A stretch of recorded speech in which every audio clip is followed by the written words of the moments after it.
Let's call the meeting to order at 6:06 PM. First item on the agenda is roll call. Nyla Fry. Here. Trisha Brown. Here. Sam Kaufman. Here. Kristen Rungy. Here. Aaron Moran.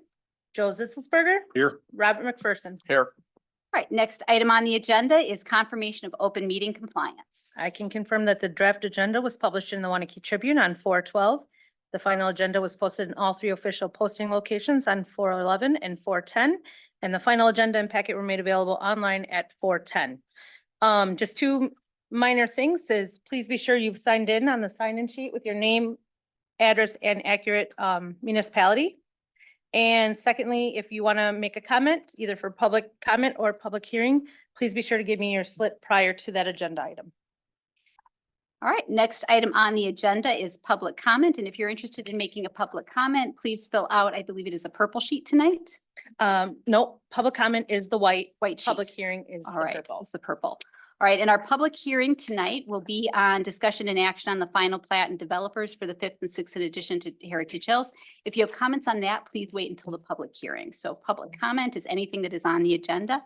And who do we have that would like to make a public comment tonight, Carla? The first one is Dave Mole at 708 King Lynn Road, Stoughton. All right. And when you approach the podium, if it's on green, it works. Hi, everyone. I'm David Mall.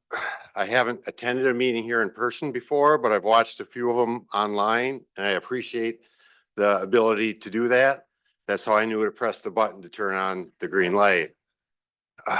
I work for Mall Construction with my two brothers. We've worked for Don Tierney and Jerry for 30 years and have to take a moment to say thank you to Don for all the work that he's given us over the years. We really appreciate it.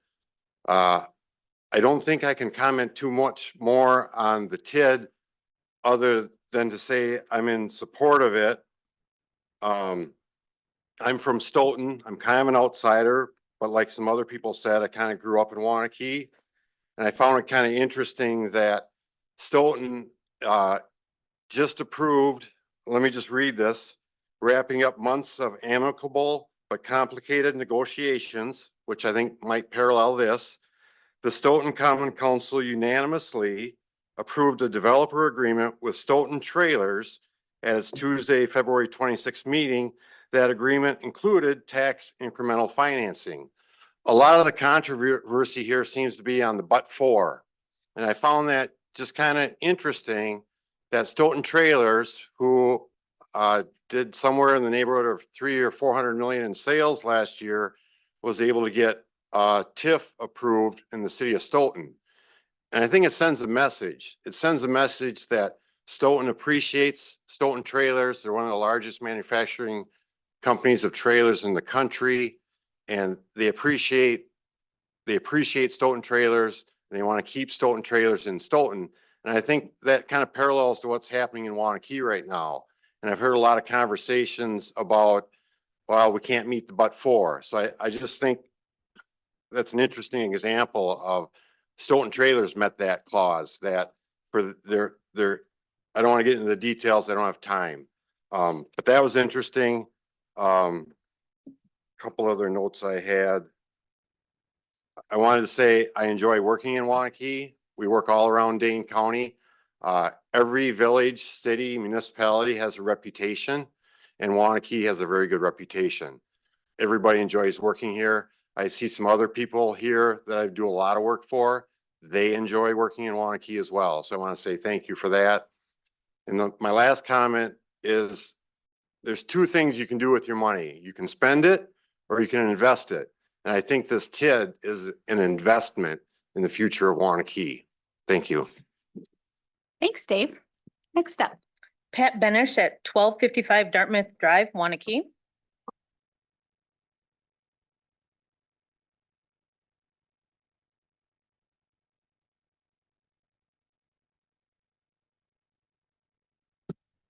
Hi, I've had the pleasure of growing up in Waunakee. I currently live in the village. I'm here tonight in support of business item number 3, the expansion of the TID 6. I had the opportunity to come on Wednesday and listen to the CDA. I thought you guys asked some really good questions, right?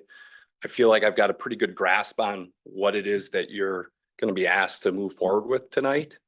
And everybody that I listened to gave a lot of reasons on why it should be approved, right? From schools to intersections, how we're going to fund roads. So being a village resident, I'm in full support, and I don't think that it should get delayed. I think it should get approved tonight. The budget, the way that I understand it, you've got $2 million a year for roads, and that's been set out in a 5-year plan. Approving this TID gives you an opportunity to move forward with that and not use those funds that are already allocated for other roads in the village. So please move forward with this. It completely makes sense. If you want to do something at a later time with other TIDs, I guess that's something to work through, but I don't think we have the time to postpone this. So I hope to see you guys approve that later today. Thank you. Brian Wallace at 1232 Hanover Trail, Waunakee.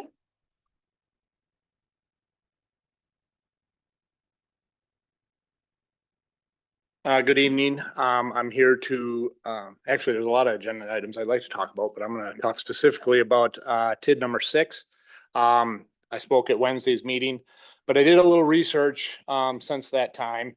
I took a little ride around Golden Ponds and Arboretum Village, which I believe there may be a smattering of lots remaining in some of the other Kilkenny East and Westbridge, but for the most part, everything's built out except for those 2 developments for Don Tierney. And by my count, there is maybe 70 lots left. And I would bet that probably 35 of those or half of those lots are probably under some sort of contract already and will be developed before the year's out, which doesn't leave us a whole lot of properties to develop other than what Radiant has available. And talking to Nan, they're probably around 250 to 300 lots available. And if their current build out is 4 to 5 years, probably. So if the Village of Waunakee wants to hit that somewhere in that range of 100 to 125 lots per year, we're going to need to have some inventory. And I understand this TID is not about the residential inventory, but the driver is going to be the commercial development. All right. Commercial development may, per the information that's been presented, may drive upwards of $20 million, maybe higher. The residential development will derive about $250 million, and that is taxed from day one for the village. So I think it's very important that we look at this and approve this for that part of it alone, because if the commercial development doesn't happen, there's a high likelihood that the residential development doesn't happen. I had one other point. Gotta check my notes here. The $250 million of value will generate approximately $4 million of taxes annually, starting at the beginning. The other point I want to make, and I think I made this on Wednesday, is the Tierneys are asking for 2.8. The village is asking for 4, right? So they got half of the amount, or a third of the amount is for public infrastructure improvements, whatever that might be. The TID currently has 2.3 plus or minus million available in cash right now. What's going to happen to that money if it doesn't get used for something now? Are we going to close the TID immediately and cash out and be done with it and get it back on the tax roll? Or are we going to continue to let it increase in income, and all of a sudden, 5 years from now, it'll be $10 million. Then what are we going to do? Why not put that $4 million to use now with the increments we got? So again, I'm in support of TID 6. Thank you. Thanks, Brian. Next up. Vaughn Fry at 404 East Verlaine Avenue, Waunakee. TIFs, PIDs, whatever you guys call it. They're no good except for the developers and the business people. It affects our schools here in Waunakee. It affects MATC.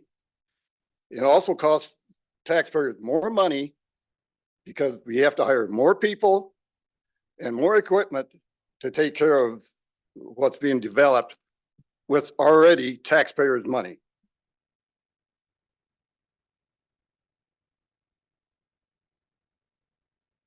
And I think it's kind of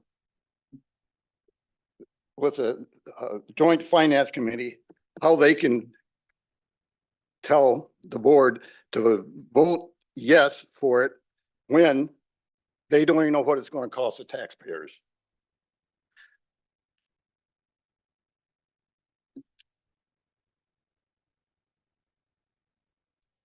And when the board goes into closed sessions to discuss TIFs, to me, that seems to be a little bit fishy. I'm paying $2,000 just for the TIFs now. That's by my formula. And now I'm going to challenge the village of Waunakee, the townships, and the county and the state to prove me wrong in how much I'm paying for taxes. I don't think you can. The four groups can't prove me wrong that I'm not paying 2,000 plus in taxes. I know you can't. Okay, thank you, Vaughn. Next up. Linda Ashmore at 114 South Street, Waunakee.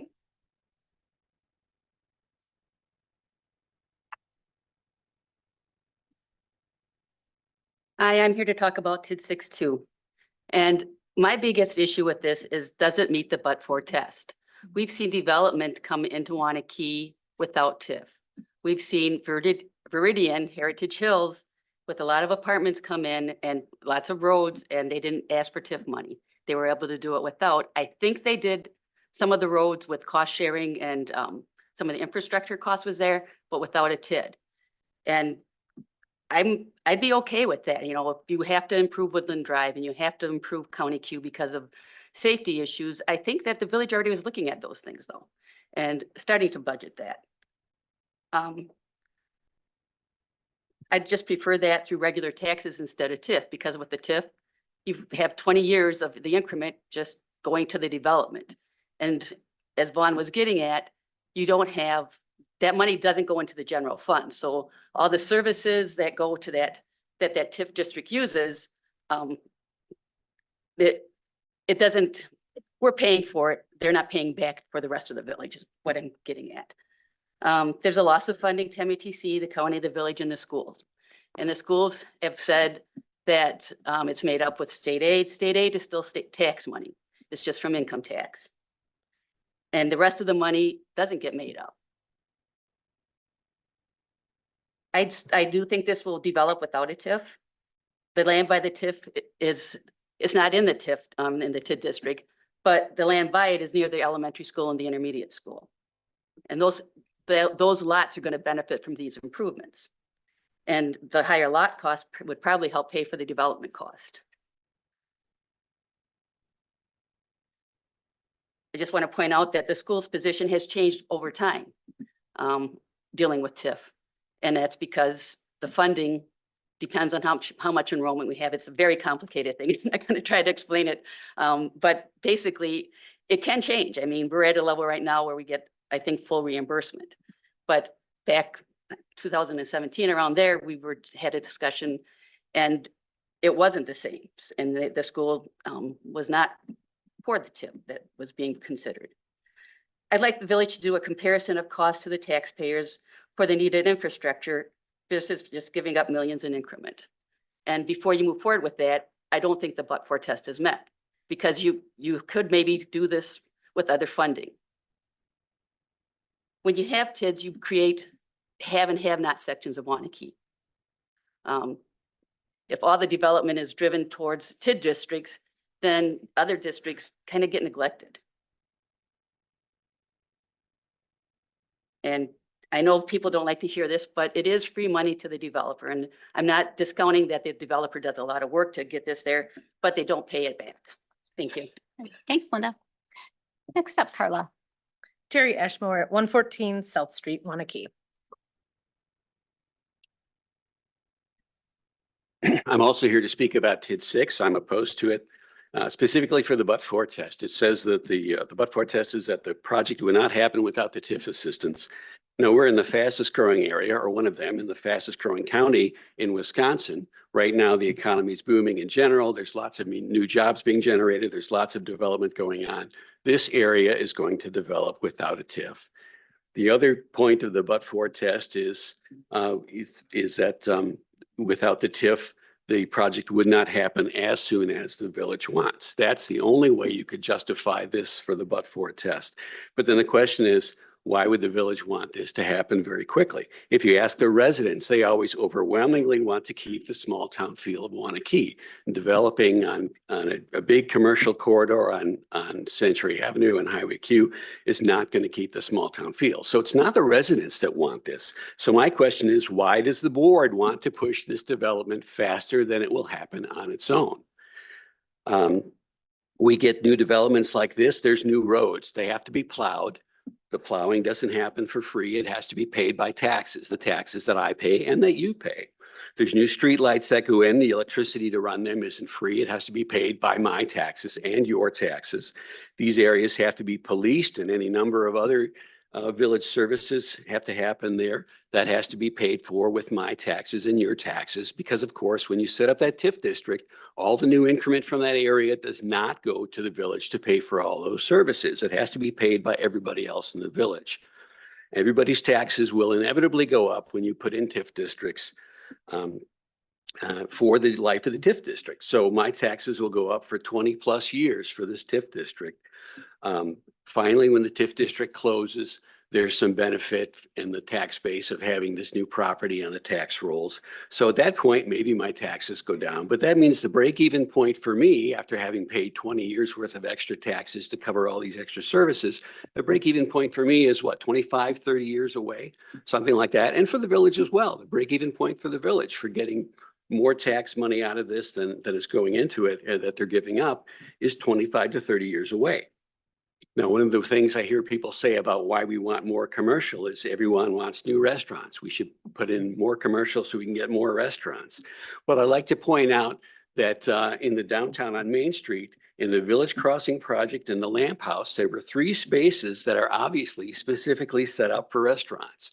At the end of the Lamp House building, there's a space there that has a nice drive-through in the back that a restaurant never came to fill. And finally, Orange Shoes came along. They were probably happy to get any kind of person to move in there.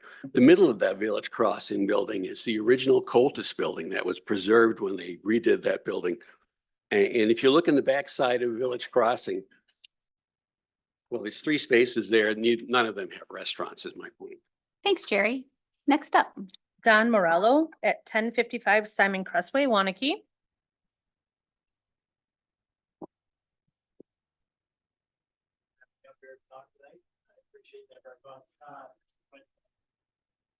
There we go. Thank you. I've kind of listened to everybody talk and you hear about some people who are outsiders who came in, and I was definitely one of those guys 20 plus years ago when I moved from outside of Dane County into Dane County. And when I got up here, I knew people who lived here, and everybody had that influence on where you should live. And back then it was Middleton. I was driven into Middleton. Middleton's a place to be. It's a school district. It's the PUDs that are being developed in Middleton. You had Blackhawk, you had Pheasant Branch, you could go out Mineral Point. There are all these unique PUDs that gave families an opportunity to live in a neighborhood that had parks and great green spaces. And they were the greatest thing. We decided to move to Middleton. Well, fast forward about 15 or 20 years, we took our eye off of Waunakee. We weren't watching it. We looked all over. We actually came up to Waunakee 20 plus years ago and looked at it. It was a great town, a great village, but for our young family, it didn't quite have all the attributes that we were looking for our family at the time. It's kind of a bedroom community, so to speak, in our minds. So again, fast forward 15, 20 years, we come up to Waunakee. We see what's going on here. We heard about it. We were blown away. We had never seen PUDs or developments like we had seen in here, whether it was Savannah Village, Southbridge, Westbridge, Kilkenny Farms. We loved it so much. We sold our house in Middleton. We moved to Waunakee. So we've been living here the last 3 or 4 years. We liked it that much. So full disclosure, I do build homes. I build in Don's neighborhoods. I exclusively build in Don's neighborhoods for one reason, because of the infrastructure, the type of developments that Don puts together. When I got into this 4 or 5 years ago, building in Don's neighborhoods, you get talking to people from outside of town and where they're coming from, Boston, Chicago, Milwaukee, wherever, outside of this market. And the crazy thing is they all want to be in Waunakee, nowhere else in Dane County.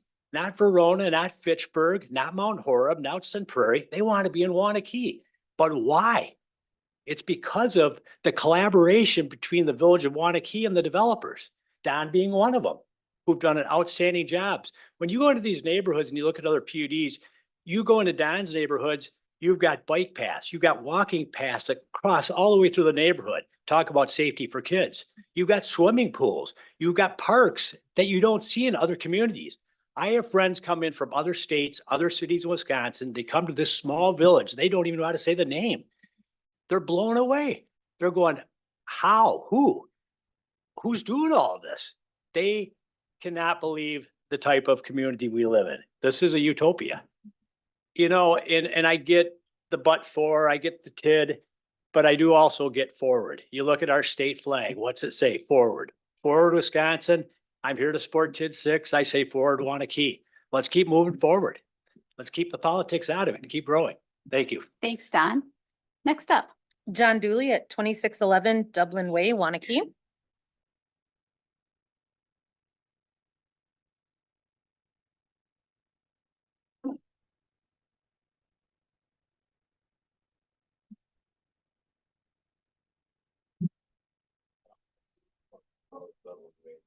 Mike.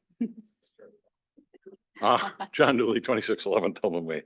One housekeeping item I wanted to just touch base with, and that is business item. The first one, Carla, you can answer this for me. When I come in and tease you, is that considered harassment or not? Or am I okay with that? Okay, okay, good. Secondly, oh, you are here. Don, could you do me a favor and turn your hearing aids off? I've heard enough good things about you that I don't, I came up here to wax eloquent. I don't need to build up your ego anymore. But one of the things I've learned since moving this community about 4 or 5 years ago is that I've watched from afar and watched how it's grown and watched how the family, the Tierney family in particular, has devoted their time, their energy, their money, and their pride into this community. And I mean the village of Waunakee. I can't tell you how myself and I live in Kilkenny Farms. I talk to a number of my neighbors and they all feel the same way. I just think you can't overstate that enough, that this family has done, I think, more for this community than anybody else. Each project in this community that I've seen anyway that they've done, I think has been done with class. There's a very, very, very watchful eye on what's best for the neighborhoods. And they're all done the right way, as that gentleman just indicated. And I take great pride in that, in living in this community for that. The family answers to the community it's exceptionally. They don't answer to a board of directors. They don't answer to other people. I think in my dealings with the family, they've listened and they've done what they say they're going to do. I might not agree with it all the time, but I think you can put a big price tag on that pride that he has. One thing I didn't understand, Mr. Mole indicated that Don has paid him. And I haven't got a dime from him yet. So just keep that in mind, that when you're throwing that money around, I might have to do something for it. I would suggest as a board that you should be very, very proud to approve this amendment. I don't know all the particulars about it. I'm sure you can nitpick it to the nth degree, but I think this community wants exactly what the Tierney family gives them when they bring this out. And that's all I have to say. Thank you. Thank you. Thanks, John. Next up. Is Dennis Kelly at 7662 Highway I in Vienna, and he has a written statement. He just says, I do support business item number 3. I do not wish to speak. So next up is Dennis Help at 214 K Drive in Waunakee.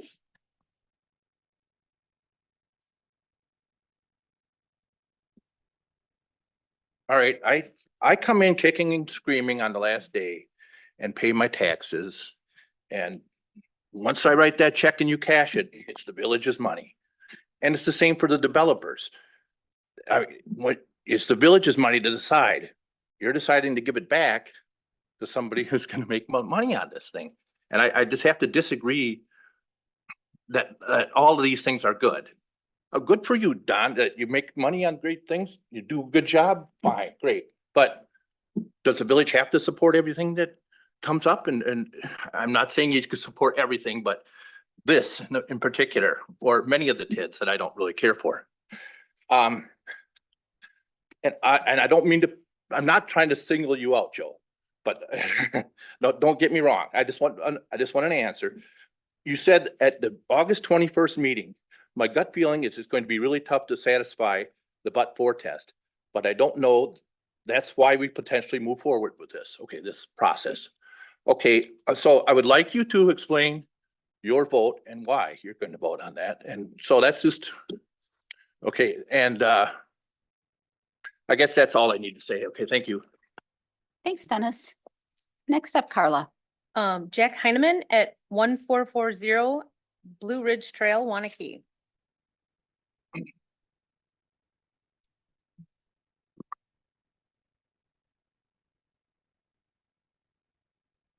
Thank you, everybody. I'm Jack Heineman, representing the Waunakee School District. And we're in support of TID 6. We feel that by supporting the TID, it improves the safety for our kids. We're opening up a new school this fall, and we need we're going to increase traffic in that area. And when you look at the infrastructure improvements, I think it supports what we need, what the community needs from a safety standpoint. We've recently done a safety study. So we're looking at not only the safety of our kids internal to our schools, but also coming to our schools. We want to make sure that happens.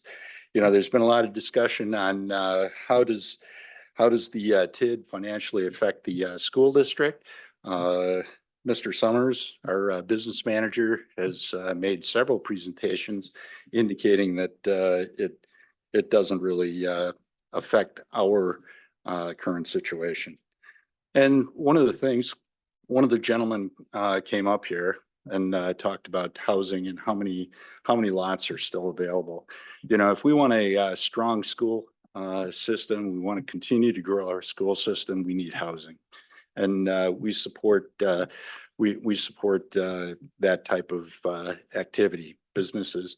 And when those houses come here, do we want to be known as a bedroom community? And if we do, we can continue our efforts the way they are. But so I guess just in closing, we support TID 6 for the infrastructure improvements that we can get them as quickly as practical. We need houses to improve and grow our school district, and it doesn't really affect our current budget. And thank you. Thanks, Jack. Next up, Carla. I have no further comment cards. All right. Are there any other public comments that people would like to make? Is anybody online? Nope. All right. Last call for public comment.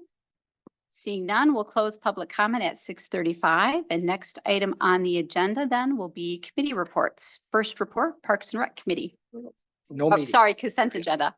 Thank you very much. Next item is a consent agenda.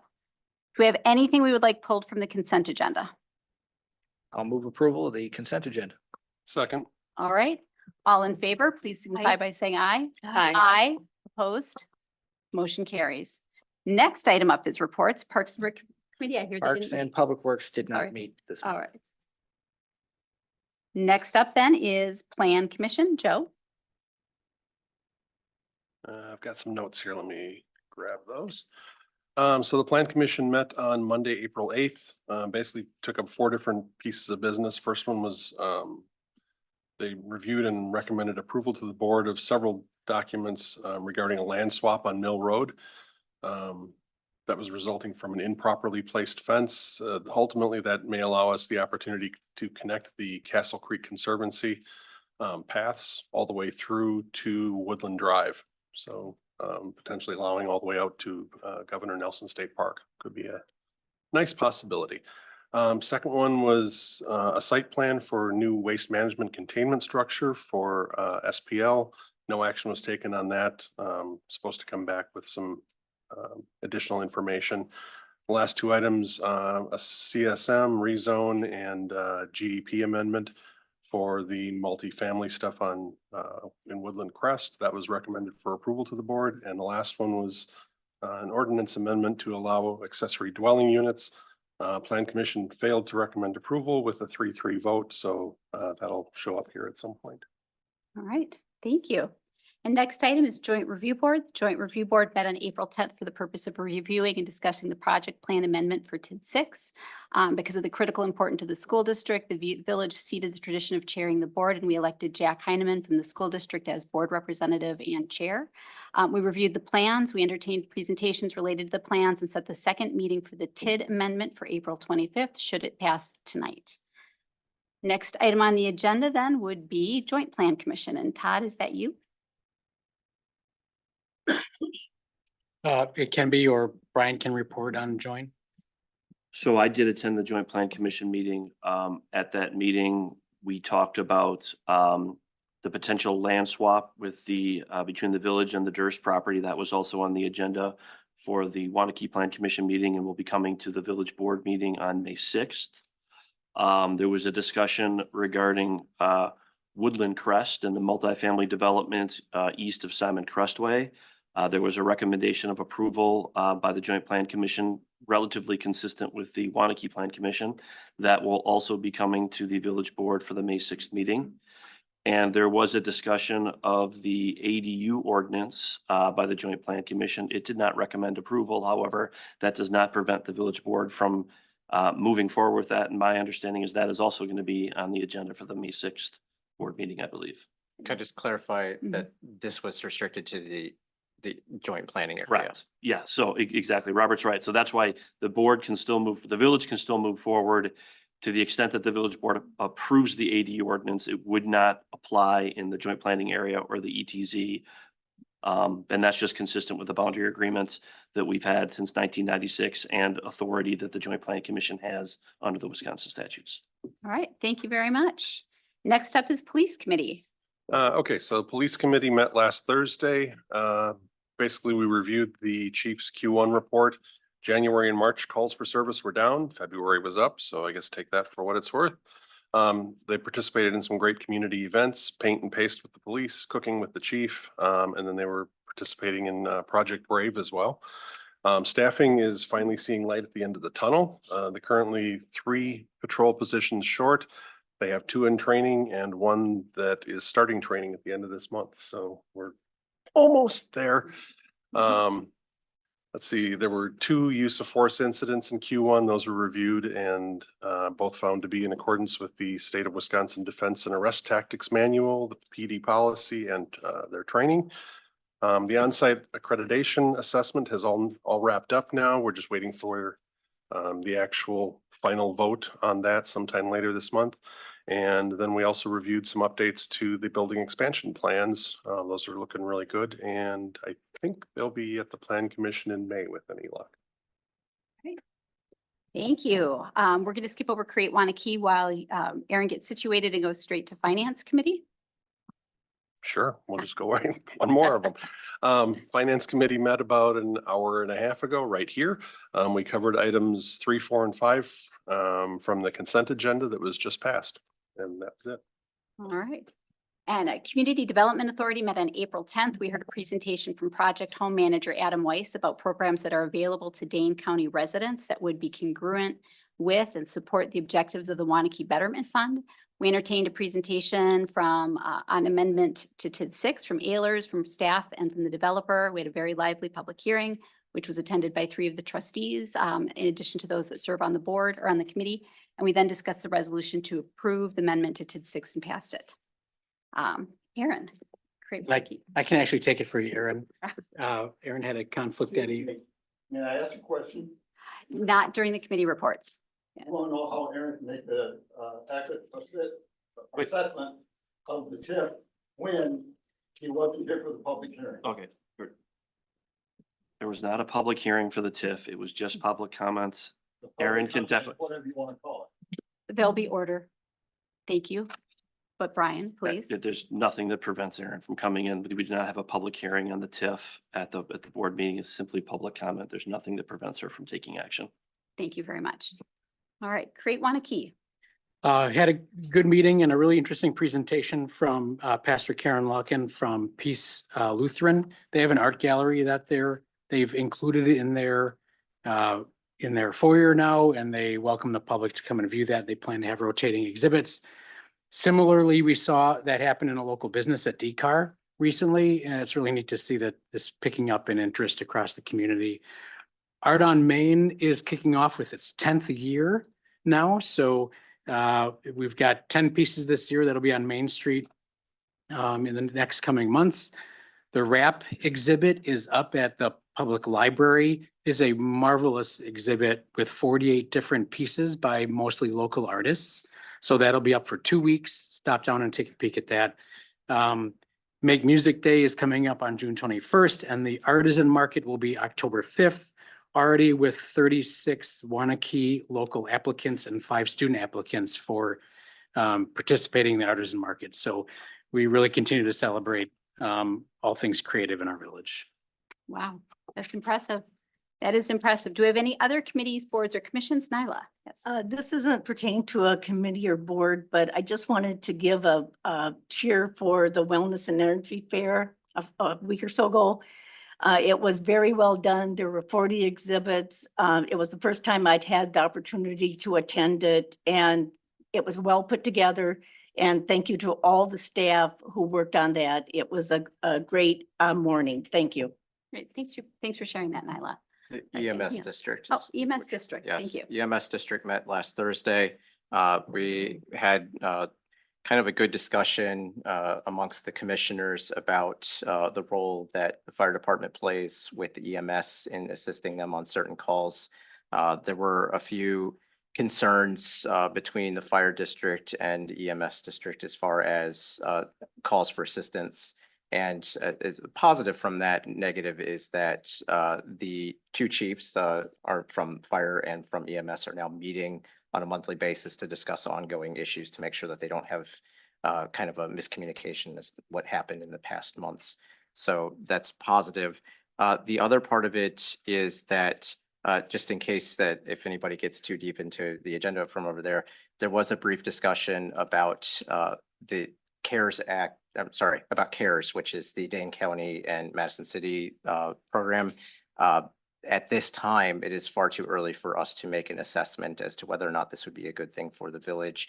This would also impact the town of Westport as well, because the county and the city defined which you had to be contingent to the city of Madison in order to utilize the CARES program. So just in case anybody does come across that, the answer is we're still looking at it, but the application for additional funding from the county is due, I believe, later this week. So it's maybe likely that we don't get into it this time around and that we observe for the first year of its pilot program. Thanks. I appreciate the report. And anything else from other committees or commissions? All right, seeing none, we'll move on to the discussion and action on final plat and developers public hearing. Yes.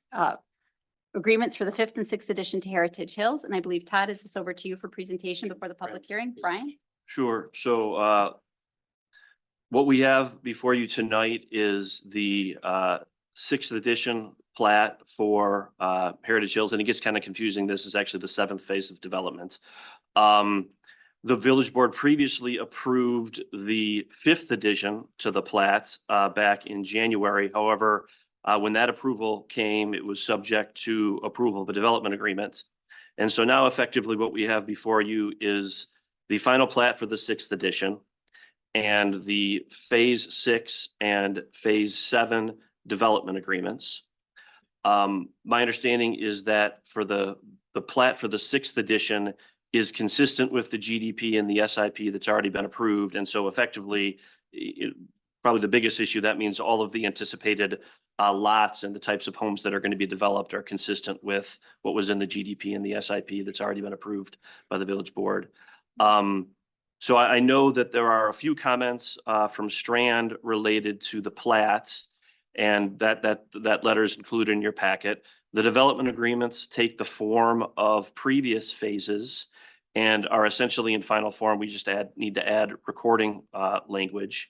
And I would note that as it relates to the development agreements, there is language, to the extent that any blasting is required, because I know that had been an issue, at least in one phase associated with that development, that there's the same language that we've had in the development agreement and the other phasing agreements regarding blasting. Other than that, I do believe the developer is here. I'm not sure if you want comments before you have the public hearing.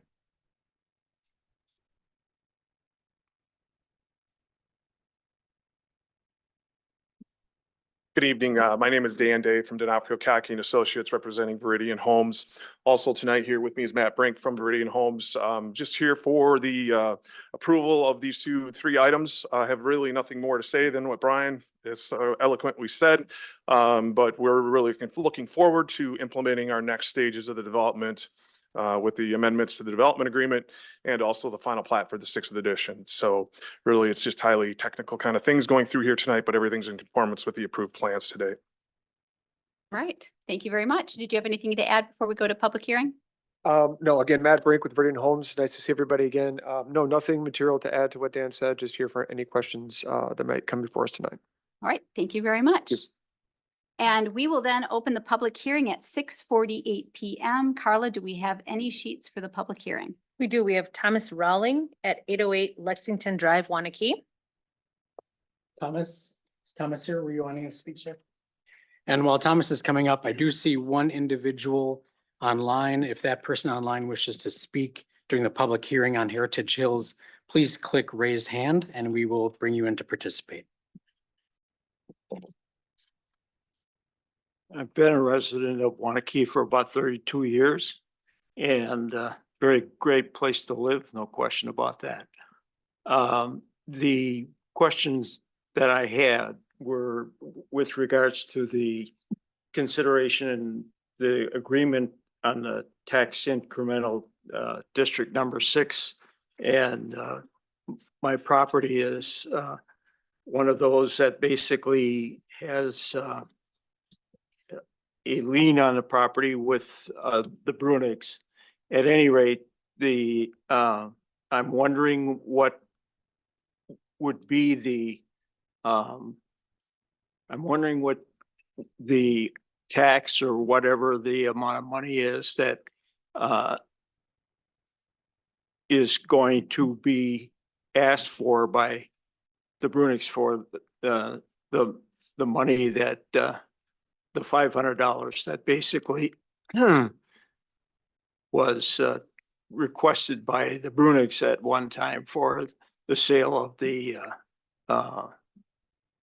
of that particular part of the property that was originally in the area of the I don't have the sheet yet, but I think it's in area 10 of the property that was basically 10 and 11, the two properties that the Brunigs still own. Does that make any sense to anybody? I'm not sure, Mr. Rawling, but what I'd like to do is, and I'm not sure if any of the developer representatives might have an answer to that. I'm not particularly familiar with it, but if I can get your phone number before you leave, sure. I or our community development director will reach out to you to understand your question clearly and then research and answer for you.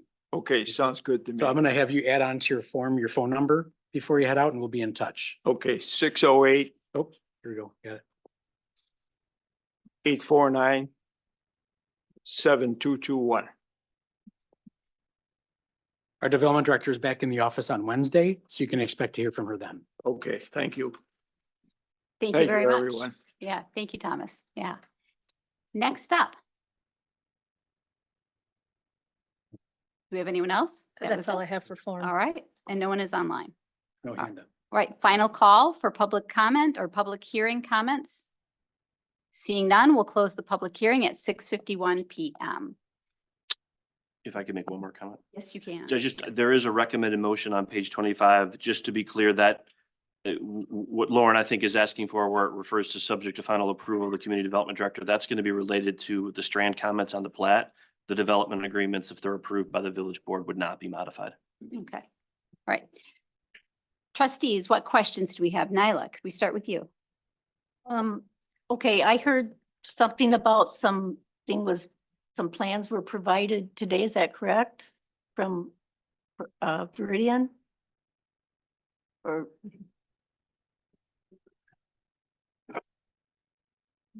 I don't know exactly what you're referring oh, to. I thought you had said something about there were some final plans provided, there weren't? You know, Since we received this? nothing packets? that's germane to these documents was Okay. provided today. Okay, I mean, we might be working back and forth with Kent on final plans, but I mean, okay, that's what I'm talking about. right, but that's just getting through the details of the letter that Okay. he's provided.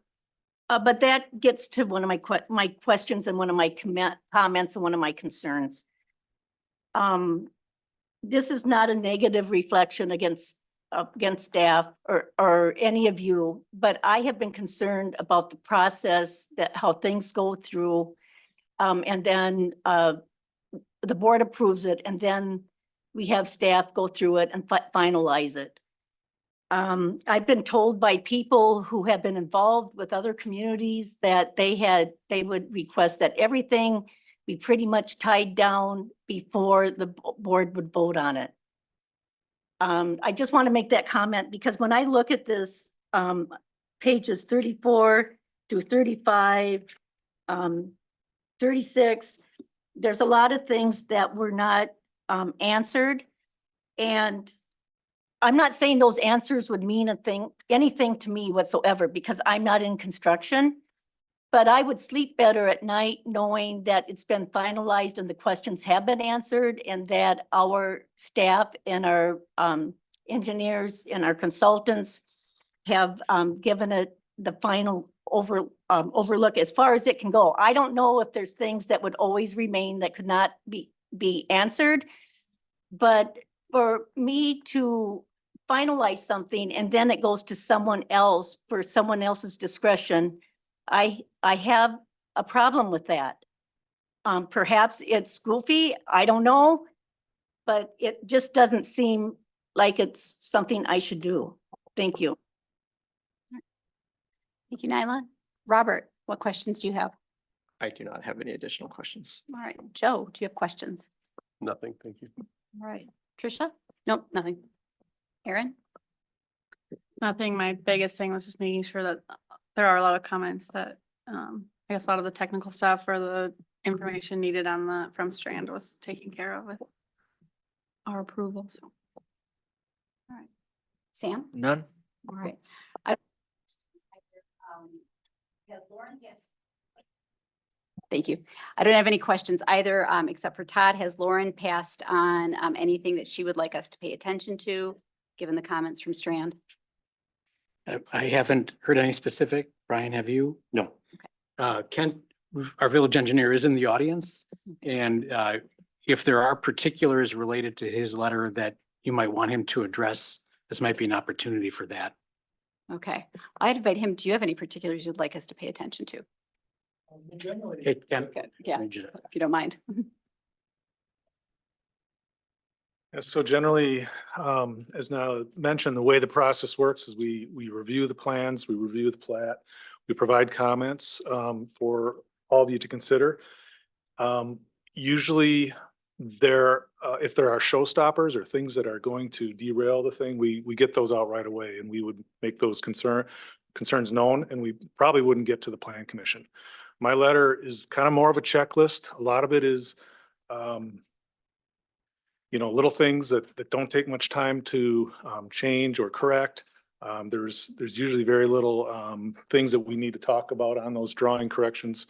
And so from my standpoint, as long as it comes back to me and we can do our back checks, I think it's an acceptable plan. Now, if that's not the way the village wants to operate in the future, I'm open to however you want to operate. All right. Any other additional, Brian? Just Yes. to maybe this gives the board comfort. Until those changes are made to the plat that have been identified by consultants, the village will not sign the plat. And the plat cannot get recorded until it's signed by the village. And so, again, like Kent said, we can certainly, I mean, and I do appreciate what Nyla's saying, because there are definitely communities where, in particular, when it comes to agreements, they want it to be in final form. You know, plats are very technical in nature. And so at least the communities that I work in, it typically, you do have some open-ended issues related to the plat, technical stuff that just needs to be confirmed and updated. But like all communities, Waunakee will not sign the plat until these changes are made. All right. Thank you for that clarification, Brian. Other comments or questions? Yeah, I'll make a motion to recommend approval of the sixth edition final plat and developer agreements for the fifth and sixth edition to Heritage Hills Phase 6 and 7, subject to final approval of the Community Development Director. Second. All right. Do we have any discussion on the motion? Just to be clear, I mean, I know that you read the way it was worded, but motion to approve. Yeah, okay. Yeah. All right. No further discussion. All in favor, please signify by saying aye. Aye. Opposed? Nay. Motion carries. All right, next item on the, thank you very much for coming tonight. Next item on the agenda, if you're following along, it's on page 54, and it is a discussion of, or presentation and a discussion of the proposed ordinance prohibiting harassment of election officials. May I would Yes. like to make a motion first, actually, Oh, yes. that we take the business items in the order they're listed on the agenda rather than the order that they are numbered. All right, thank you for pointing that out. Yes. We have a second on that. If you'll notice on your agenda, they're numbered 1, 2, 5, 3, 4 instead of 1, 2, 3, 4, 5. So we'll be going top down in vertical order. Second. All right, any discussion? All in Aye. favor? Aye. Opposed? Motion carries. Now let's discuss and take action on the ordinance creating section 4622 of the Code of Ordinances, Village of Waunakee, prohibiting the harassment of election officials. And Todd, is this to you or is this to Sam? Yeah. Would you like to say? This was a change that I had requested, talk with elected officials in a lot of different communities. This was something that DeForest had recently done, seemed reasonable for us to do, a show of support for our local election workers. So yeah, the draft is pretty much just their ordinance word for word modified to fit our ordinances and our wording, numbering and so forth. Thank you, Sam. Do we have any discussion on this? A little bit. I work at the polls and I've never really felt unsafe. I did reach out to Chief Kreitzman on this just to ask out of curiosity if there were any incidences of harassment of election officials. And he told me, unfortunately, that's not something that they track, but that for what it's worth, he hadn't heard anything in the past 7, 8 years that he was doing it. So I just was trying to understand with this. So we're just adding, these are the things that you've already listed on here in the statutes are already, the state statutes that are illegal to do these things are all misdemeanors.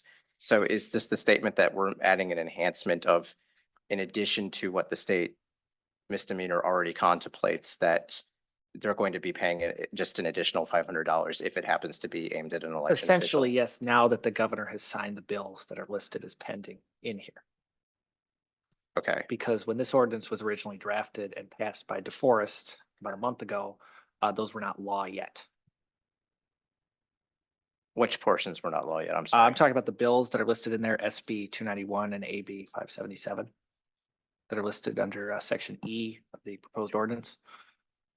Okay, so with the passage of the state.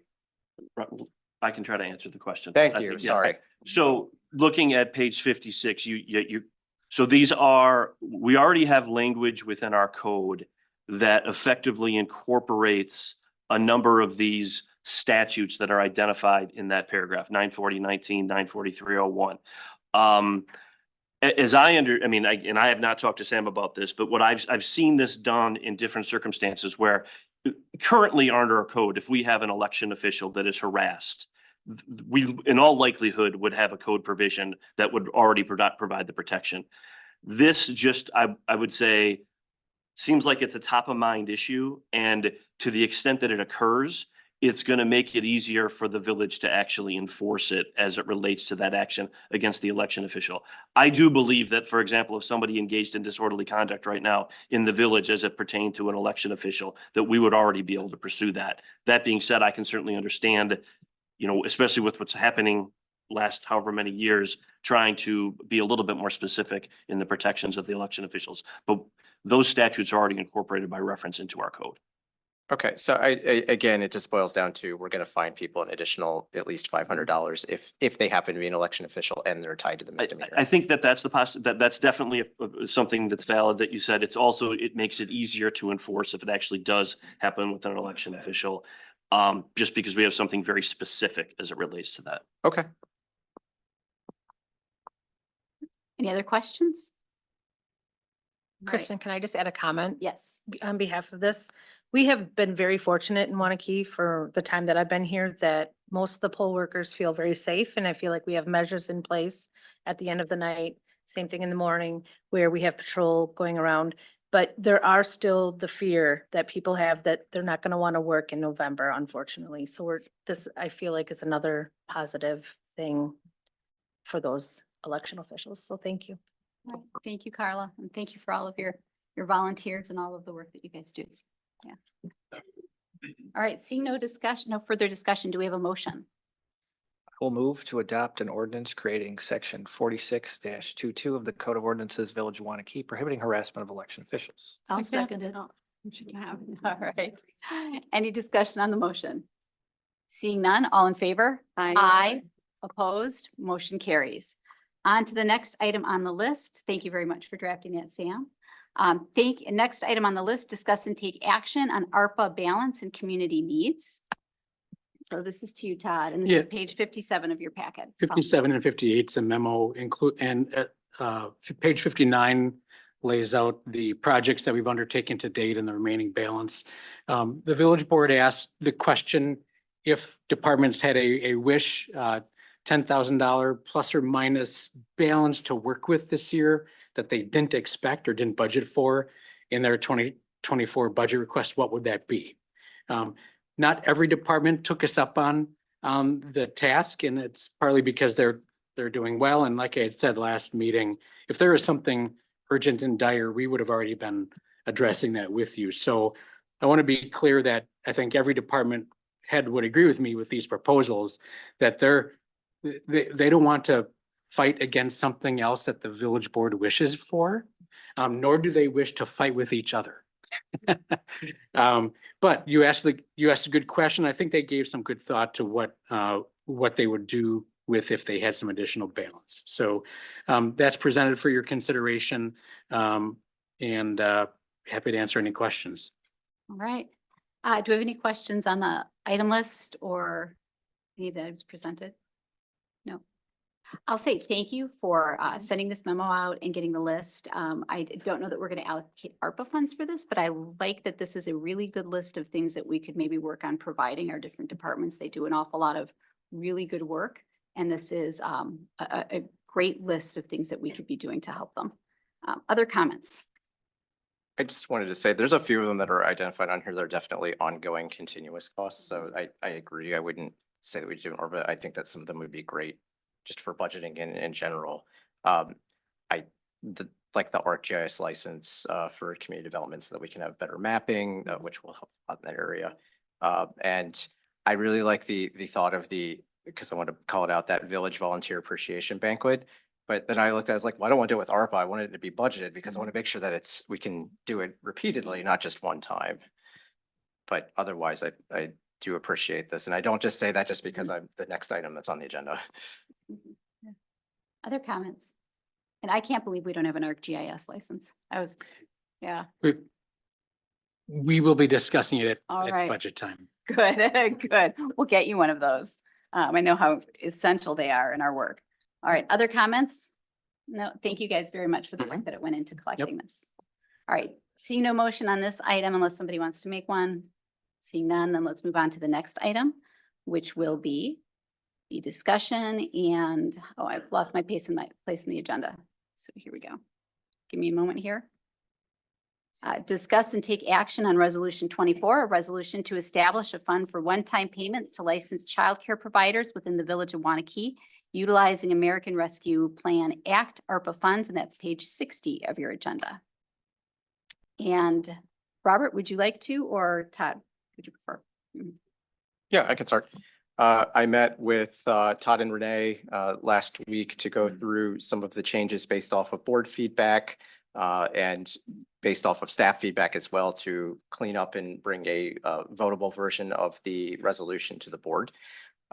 Some of the major changes that I'll highlight on here from the red line, we did reduce the audit period down to 2 years. We wanted to make sure that it couldn't be weaponized by a future board if they had an issue with something with a specific provider that received money, that they would call for an audit for them.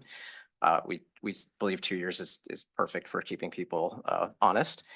The second is that with Trustee Fry's recommendation, we did remove the optional tag from the quality incentive per staff amount. So what that one is the higher your Young Star rating, the more money that you would be eligible for under the program. This reflects the board's desire to make sure that most of the funding is really aimed towards retaining quality staff and helping them get additional training to be the best that they can be. The other component that's a major change is we did also, with Trustee Fry's recommendation, adjusted the language to state that we would include those providers that are certified by 4 Cs of Dane County. So that added 2 potential additional recipients to the list. And then in order to kind of bring some structure to this, I put in some suggested dates in there. The June date would be giving us some time if we still want to make further adjustments on here, but also to get a full final number from the appendix, from the funding matrix that everyone still hasn't seen, but would be based off of feedback that we receive from providers as to how many would participate. We did remove a lot of the language as well that talked about how they would be paid, to just state it will be a lump sum payment. The suggested date was July 15th for the resolution. And then updating language about when they must spend it by to have conformity with how we're doing everything else with ARPA funds. We just stated December 31st, 2024. That way we're not worrying about chasing down 6 months afterwards. All right, thank you very much. What comments or questions do we have? Nyla? Robert, thank you for putting this together and making the changes. I have one minor thing that I would like the board to consider on page 67 under restrictions, where it says high-level administration staff for group providers may receive no more than 2 times their per staff amount. I would like it to say may receive the same percentage wage increase.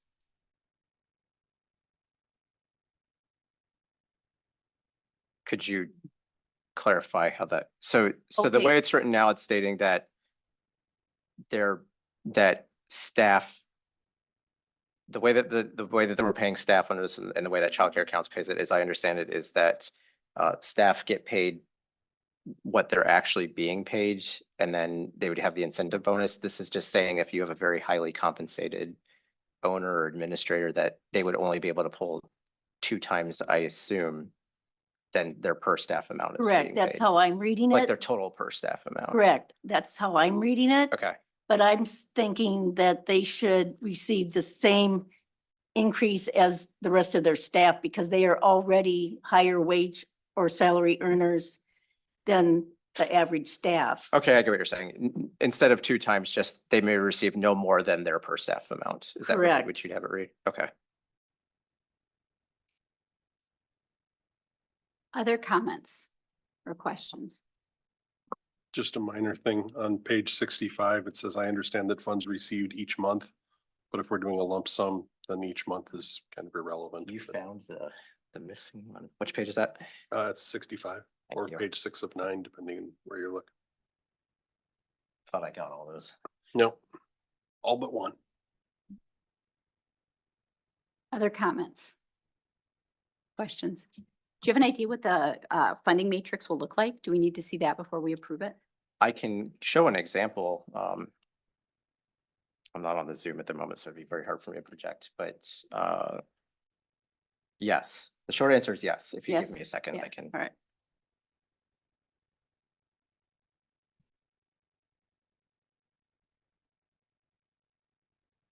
Now we're gonna have the awkward silence as I log in. It's all right. Yeah, we should have some hold music. Well, I'll fill. Yes. Let me Thank you. fill, I mean, when, if a motion is made, please make clarification as to whether or not you're gonna also include the two changes that have been identified by Nyla and Joe. All right.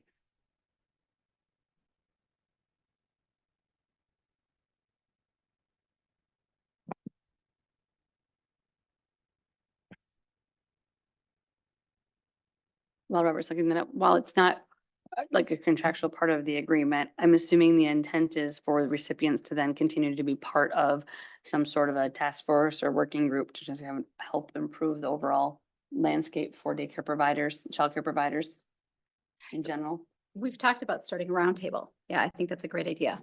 Yeah. Yeah.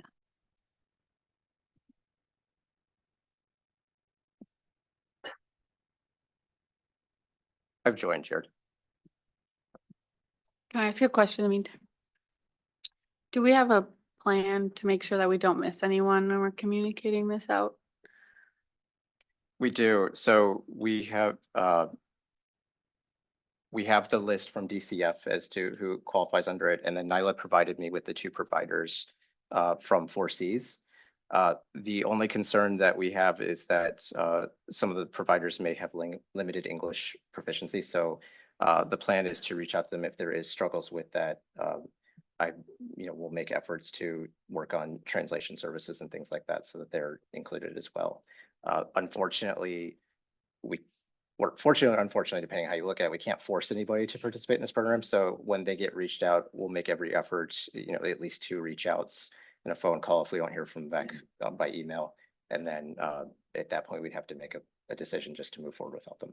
I think the number is reasonable enough where we can direct mail all the providers with copies of the program. And we do have translation services available, correct? We We- contract with somebody for that. Yeah, we can work with providers as necessary. Thanks.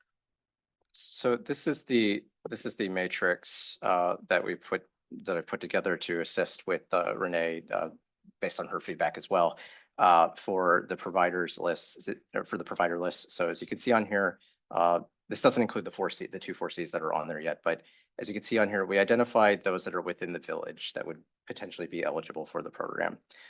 The way that it works is we would reach out to the program providers. They would provide us information. So for example, excuse me, I'm on the wrong screen.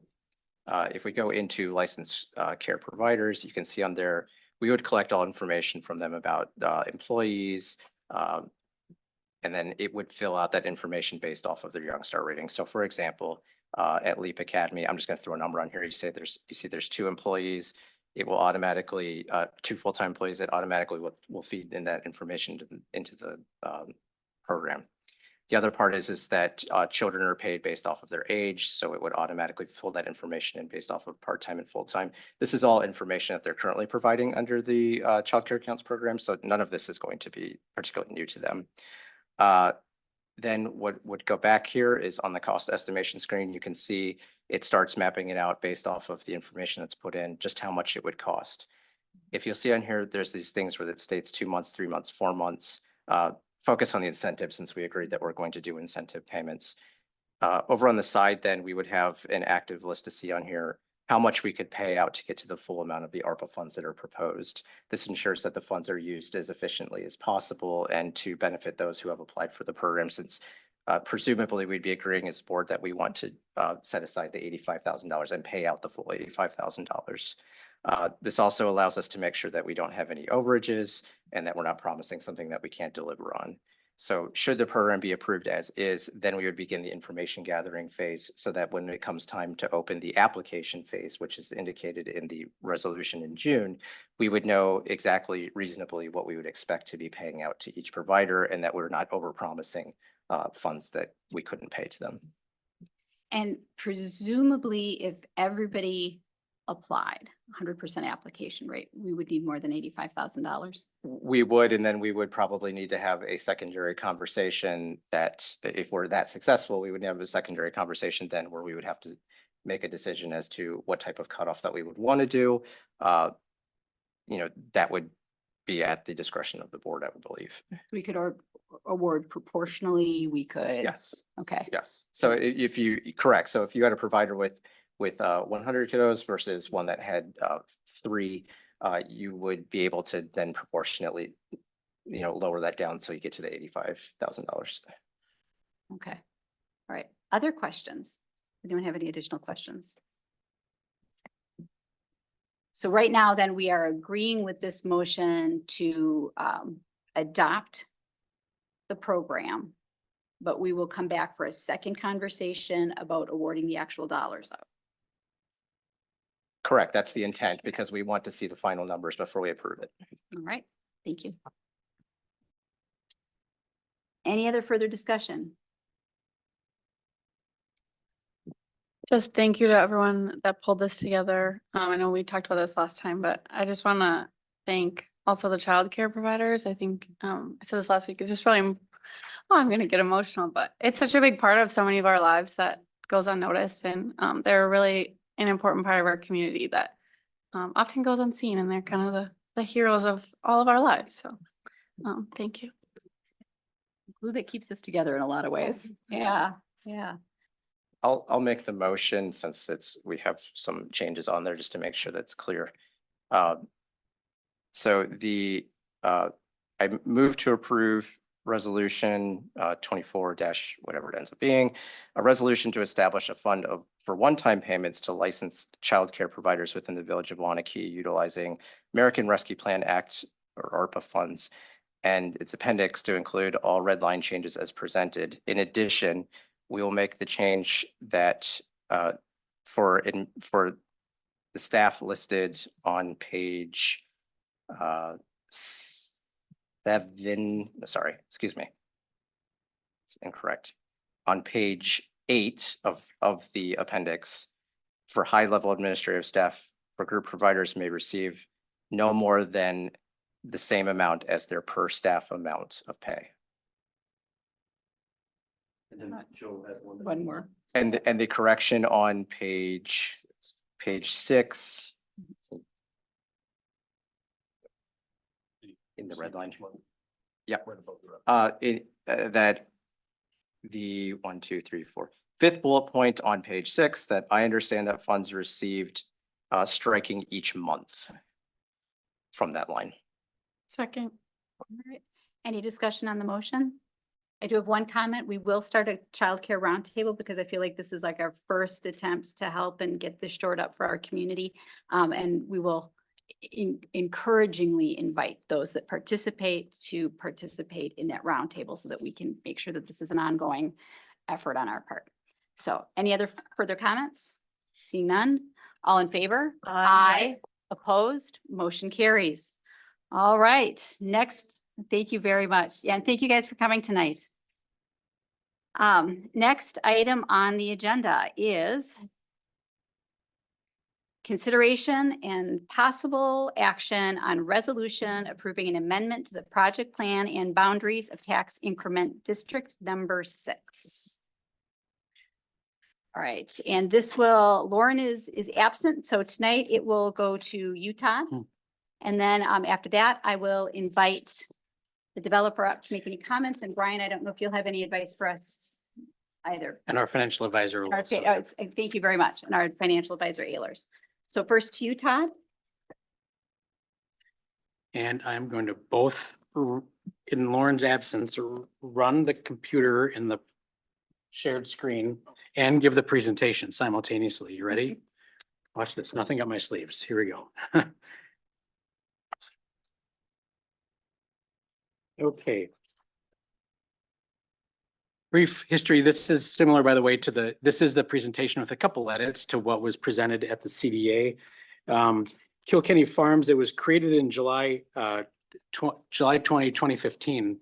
And I'm actually going to veer off the slide for a second because I did a little bit of additional research, and the same month in 2015, the village board was presented by Veerbecker. We had commissioned a study called the Commercial Leakage Study.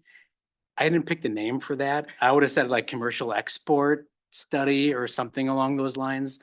But I would offer that this dovetails with some of the intentions behind the reason for creating this district initially. I would add, or I'll just share briefly from that study that our export of commercial activity, and they call it local market capture. So how much of the shopping do Waunakeeans do locally versus exported to other communities? At the time, our local market capture was 30%. That compared, for example, to Stoughton at 41%, Fitchburg 63, Oregon 69, and McFarland at 83%. So that was a fresh off the press study that the village board had commissioned at that time. I think related to this and related to the intent of this district, which was to create a product, that product being commercial lots for potential users. It was set up with a 20-year lifetime ending in 2035. At the time of creation, the expected closure was 2028. 82 acres, 80% of that being commercial and mixed use. And now we're sitting here with a project with all the lots, including the residential lots, mostly built out, with over 80 million in new incremental value generated as of January 1 of 23. Included with that project was some major improvements along the Century Avenue and County Q corridor. In fact, those improvements exceeded $6 million in costs for streets and utilities. That included safety, lighting, stormwater, and improvements to traffic flow through the corridor. So today we're talking about an amendment to do additional preparation of commercial lots to the flip across the street to the west. The plat here was approved in August of 23. It's an additional 28 acres of mixed use. I would note that this shares the same statutory timeline end, but it is projected to close, I believe, 3 years later than the original closure projection, which was 28. This proposed change, as laid out in the project plan, will take that closure projection to 2031. There's 5.8 million of public infrastructure costs being undertaken within the TID area by the developer. The developer's request is to seek $2.8 million in reimbursement. Todd Taves, our financial advisor, is going to talk a little bit more about the source of those dollars. Fortunately, the TIF district has been very, very successful, the existing district, and has created a cash balance that will enable us to proceed with this developer request of 2.8 million on cash basis, as opposed to pay-go or any borrowed funds. There's just over 4 million of additional project costs and about 1.2 million in TIF funds towards village-related public projects. This is the master plan for K-West. I'll just share that the only parcels within this district are in the top right of this picture, the red colored mixed-use parcel and the 2 orange parcels below that.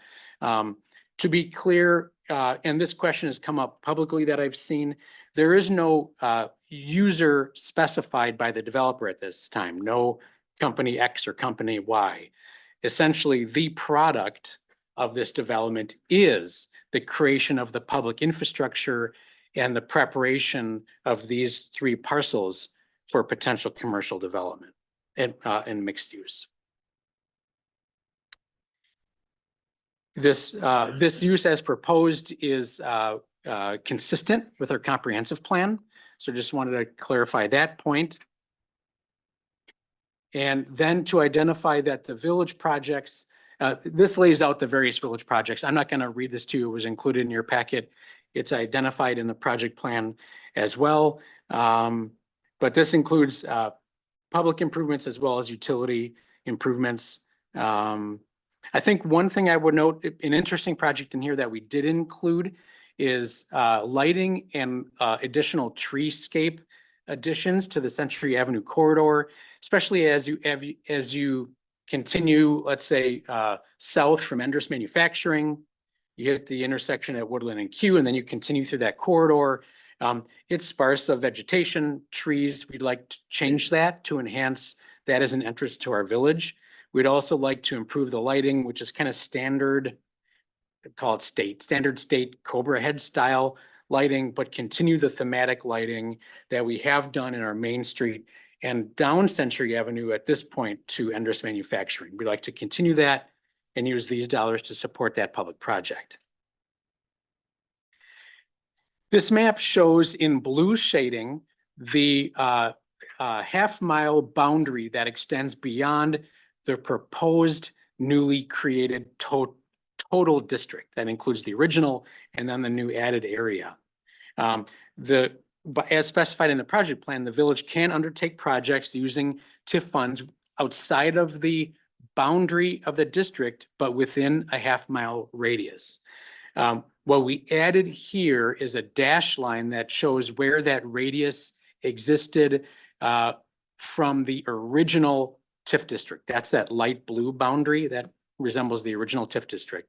The dash line is the terminus of the half-mile boundary there. You can see the extension that's created by virtue of the half-mile boundary included when we add the amended boundary.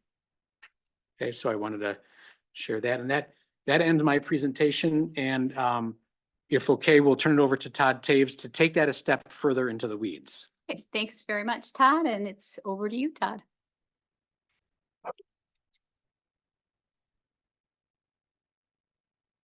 Well, I've got a set of slides that looks awfully lot like Todd's, so given your agenda and the time, I won't be redundant. But while Todd's pulling that up, maybe one thing I'll talk about quickly is the but-for test, because that's not in the slides. So one thing I would turn your attention to is the appendix within the project plan. And the way we look at the but-for test in this case is, but for the provision of the 2.8 million, would the developer be able to develop these lots for commercial use? And in short, based on the information we were provided, I've got a colleague that authored that memorandum that's got a background in real estate economics and development. And the short answer is, with the 2.8 million, the project reaches what we would view as just bare minimum returns to even make it worth going forward. And there's probably an element of, I would say, community, wanting to contribute to the community that's driving that, because in most cases at the returns that are being generated, we don't believe that most investors or developers would make that investment based on the returns. As noted in the memo, there certainly is some potential for an upside. We looked at the assumptions as to the cost of the improvements, which are based on engineering design, cost of capital, assumed lot sales and absorption. And we believe that all to be reasonable. We do mention in the memo, and this is really a development agreement issue, not a TID plan issue, but there is the ability to insert language, which essentially is a revisiting, saying this is what we expected to happen. You can go back at a later point in time and say, here's what really happened. And did it turn out so much better that really it would not have warranted that entire 2.8 million? We think it will take a pretty dramatic shift, either by the sales prices of the lots being significantly higher than is assumed, or the infrastructure costs coming in substantially lower, or some combination thereof. So as to the slides, again, would just emphasize here that at the end of 2023, an unaudited estimate is that we do expect there to be about 2.33 million in cash, and that will largely fund the proposed incentives. So district is performing well, as was expected, and as a result, we do have that cash on hand. The statutory purpose of the amendment is twofold. Todd talked about the project costs. The first portion of the amendment is the additional 28 acres. So we'd be amending the boundary to bring that in. And then secondly, we're amending the project plan document to add about million in new project costs on top of what's already in the plan. And that consists of that 2.8 million I mentioned, which would be reimbursement to the developer for public infrastructure costs that they would initially fund. And then the balance is 1.26 million. This is a portion of various public projects where the engineer has made a determination of the total cost. This is what can reasonably say is allocable to the tax increment district. So it's just a sliver of most of those costs that have been included. Todd already covered the map, orange area being the territory proposed to be added. Again, we've looked at the plat. This just shows you in a little more detail how those lots would lay out. Basically, what we're looking at is 3 commercial / mixed use lots that would be incorporated into the boundaries of the TID. Again, the uses we've covered. The only comment I would make additionally on the half-mile map is you'll notice the reddish orange is conspicuously outside of the blue bubble. And anytime you have a sanitary sewer, water or stormwater type conveyance or infrastructure project, that is not, the half-mile radius is not applicable to that. So if you've got to go ahead and make improvements, upsizing a well or a storage tank, sewer treatment anywhere within the community, you can always do that under the TID law. So really that half-mile boundary is germane for the various projects that Todd talked about in terms of the roadway as well as the lighting and landscaping. This is an excerpt from the project plan. On the top, we've got the costs that have been incurred to date and are expected to be incurred through the remaining life of the district. For what's already happened, what's already in the plan. That's that 14.4 at the top in the far right-hand column. What we would be adding by this amendment are lines 5 and 6. So again, that's that 4 million consisting of the 2.8 million in incentives, 1.2 for contributions towards village projects. That would bring the total estimated project cost within the plan to 18.4. The bottom part is really the residual. It's the things that the TID would not pay for. Notably, the 2.8 million is only paying for a portion of the commercial lot improvements. The 3 million you see under line 7, that represents the portion that the developer would fund for which no reimbursement would be provided.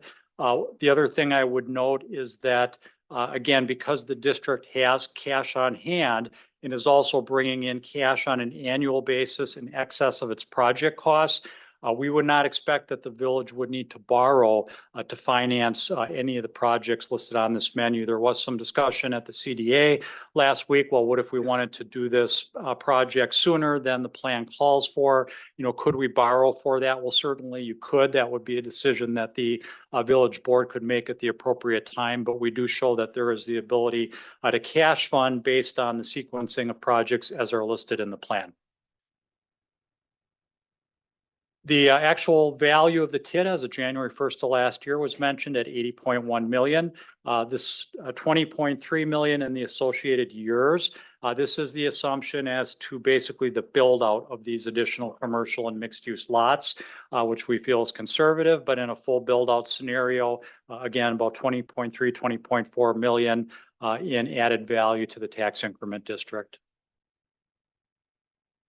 On an increment projection standpoint, this goes back to the inception of the TID. So for the current year, which would be construction year 22, value year 23, and revenue 24, the village is actually bringing in 1.37 million for this budget year. So again, we've got substantial cash flow coming in on an annual basis. Then we show that additional value coming online in the 2025 through 2030 construction years. At the point that that was all built out at the current equalized tax rate, we would be bringing in about 1.7 million a year. If the district were to remain open its entire 20-year life, which we are not projecting, it would collect about 27 million in tax increment. And lastly, in terms of the cash flow, Todd had mentioned the original district project plan envisioned a 2028 closure. The most recent report that we provided to the Joint Review Board late last year forecasted 27.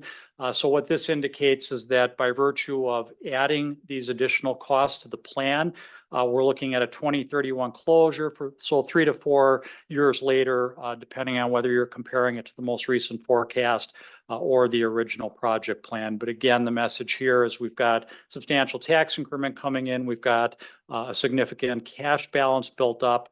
Other than the new contemplated projects, our debt service and other costs are fixed at this point. So the numbers that you see in terms of that annual balance column represents that additional cash coming in each year that would be used to fund the infrastructure costs as well as the incentive, along with the cash that is already on hand. And just by way of schedule on the last slide, as was mentioned in the earlier reports, this did go to the Joint Review Board and the Community Development Authority last week. Should you choose to advance this evening, we do have a Joint Review Board meeting tentatively scheduled for next week, Thursday. All right. Thank you very much, Todd. And before we get to questions and statements, I'd like to ask Don if he would like to, or Jerry, if you'd like to make any comments. We've got about 20 minutes on the agenda allocated.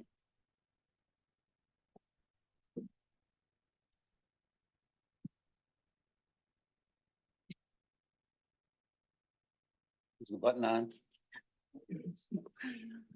Hello. The village has done a very, very precise analogy of this TIF. We develop in several communities, and basically you'll see some of your neighbors, for example, and if the experts are here, if I say something wrong, call me on it right away. I believe the limit for TIF is about 12%. You could have it maybe at a little under 12, it might grow a little bit past it, but that's the target. I don't know exactly what Waunakee is, but it's extremely under that. The other thing is, this is infrastructure. It's kind of cool when everybody here walked outside and you walked over by the firehouse, $6.27 million. That would have been on the taxpayers' back. And basically, and Bill, is your budget about $2 million a year? That means there's $2 million a year that the taxpayers of Waunakee have to do to rebuild streets, and that's their budget. So going back to when this was done, today it would take, in the construction, if there's some contractors here, I've been told it would be closer to $10 million. There's been tremendous inflation. So here we are from the Waunakee Fire Station all the way to the other end of town. It's all brand new. And that's a big deal. We're not asking for any thrills or anything. We want to do a good job of infrastructure. And Todd had mentioned to the leakage study, that was about the time we got started. We have a couple great older restaurants, but we really hadn't grown for years. And they said, Tierney, help us. And it wasn't easy. In other words, it's been a struggle, but I think as you're coming in from Middleton, it looks pretty good. Thank you. Hello. Yeah, to add on this, there's been a lot of, you get people say something and it stirs you up, and it's a lot of, like my wife says about my daughter, she says, you got a lot of big feelings today, so,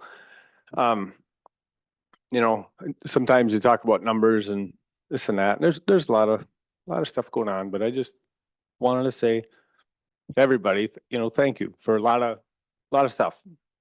It's gonna hopefully, well, it will continue to be fun in some fashion, and we're no matter what, we'll be doing great things as much as we can help in Waunakee with the help of a lot of great people that we work with, and from the board to the staff. Last week I was talking about sandboxes and to go play another sandbox, but everybody's just going through the world with their own perspective and doing the best they can. So I don't want to say a lot other than just I'm always I'm not real smart at numbers, but I can pick out some details real easy sometimes. And what's interesting to note is, when was listening and Todd Taves had said, the profit that they're showing here is pretty dim. Well, that's true, and we don't want a big thing in the front page of the paper, because that's not important to us. What is just to be able to continue to keep doing and it's fun to do it in Waunakee because it's your hometown and it's just fun. And disclaimer to any fact checkers in here, I went to high school in New Forest, but spent a lot of time in Waunakee. Now, one fun fact that I learned, I always knew it, but I never really knew how to say it until I was listening to a couple of the speakers is approximately, and this number may be off, but looks like approximately that every dollar that's paid by the village taxpayers, about approximately 27.5% comes to the village. Okay. And 47, I think, goes to the school, and the rest goes to the MATC in the county. And I'm not going to go on and on about it, but it's pretty simple math. So, when that slide was up here that said 26, almost $27 million are going to be generated by this TID. So then you look at that, from the perspective of, well, what happens if this TID wasn't here and all this stuff was here anyway? See, well, guess what? If that were the case, you take 27.5% of the 26 million. That's assuming that this thing will develop exactly how, the full potential with the incentive money that is gifted to municipalities through the state to give them incentive to grow. Of course, it's an incentive, utilize it. That's why they put a cap on it. So towns can't just run rampantly growing like wild, right? So, we're, I think, at 7 or 8 or whatever percent, things change and TIDs grow and then they expire and it goes down and stuff. But what's interesting is you take 27.5% of that, close to, 26 million, and round numbers is 7.5 million. So it's like, yeah, if this all would have happened and, Tierney wanted to, pull nothing off, to try to stick back in the community somewhere else, we'd still have the same stuff, but we only would have got this 7.5 million. Wait, what about the school? Wait a minute. No, the school, they still got all their money. So really a quick, easy way to look at all this TIF thing is it's a gift from the state. We're all paying into it, and if you don't take out, that's fine, right? But we're all paying into it. And it's a gift, and it's a gift at approximately the amount of the school rate, in my opinion. And, as Todd Taves put me, if I'm way off, I understand there's little details, but that's approximately what it is. So I really can't say anymore because the math is all there. The math and the facts and everything are pointing to this thing. But all I wanted to say is thank you to everybody. It's fun working here, in the village, and it'll be fun no matter what happens tonight and whatever. We'll all wake up tomorrow and we'll, live with it. It'll all be great. So, again, thank you to everybody. So I, of course, support it and for a lot of reasons. So thank you. Thanks, Jerry. Thanks, Don. Thanks, Todd. Thanks, Todd. I think we are going to have some questions. Before we get to trustee questions, I got several emails this morning that had some questions from folks that aren't able to be here, and I'd like to ask those if that's all right, and then we'll pass it off to trustees and come back. First question was, is this legal? Whatever decision you make tonight will be legal. You have the discretion to vote for this and you have the discretion to vote against it. Second question, were the costs for the road improvements included in the costs of the schools? And we do have Steve Summers, I believe, here yet tonight. Yep. But Todd, you might be able to also address Well, that. I'm happy to let people smarter about this than me Okay. talk about it. But Steve's here as well as our village engineer and public works director. Maybe we could take team on that question. Do you want to repeat it? Yes, were the costs for the road improvements that are part of this included in the cost of the school? Specifically, your question was, weren't the costs of the road improvements included in the costs of the schools? Well, And I Bill? believe the answer is no. Yeah. And I'm looking to everybody, the team, and everybody is agreeing that that answer is no. All right. Thank you. I'll try this Ken? one. So the Yeah. school did do improvements to Woodland Drive, but those are separate from what we're talking about this round. What was given for opinions of costs include additional improvements, including bike paths along the south side, improvements to the intersections actually crossing Woodland Drive to the north. There's signalizations at Highway Q and Peaceful Valley Parkway that'll be improved with pedestrian crossings there as well. So those are some of the new improvements that the school wasn't made responsible for. They did do some improvements out in front of the school frontage, but these are different. Thank you, Ken. That answers the question. Yeah, thanks. I'm sure there'll probably be more questions too.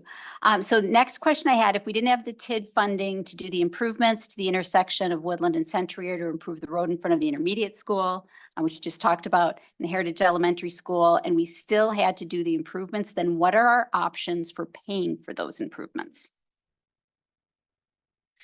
I tried my best at the CDA meeting to answer that question, but fortunately Renee is here tonight and Todd Taves as well, who I think would be better at answering that.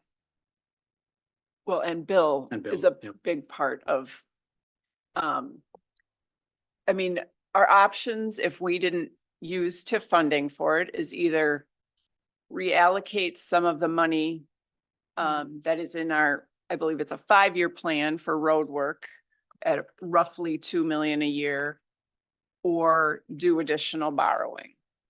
That would go directly to the taxpayers. Okay. And the taxpayers of the village. The taxpayers of the village. Okay. All right. And by the way, you may have looked it up or have seen it, but I have the 5-year plan that we have currently, and I'll hand that out so you can share it. By the way, quick introduction of Kaylin Stout. She handed out the PowerPoints earlier. Kaylin's our new communications manager, in case you haven't met her yet. And this is your first village board meeting, correct? All right, welcome, welcome. They're usually not this well attended.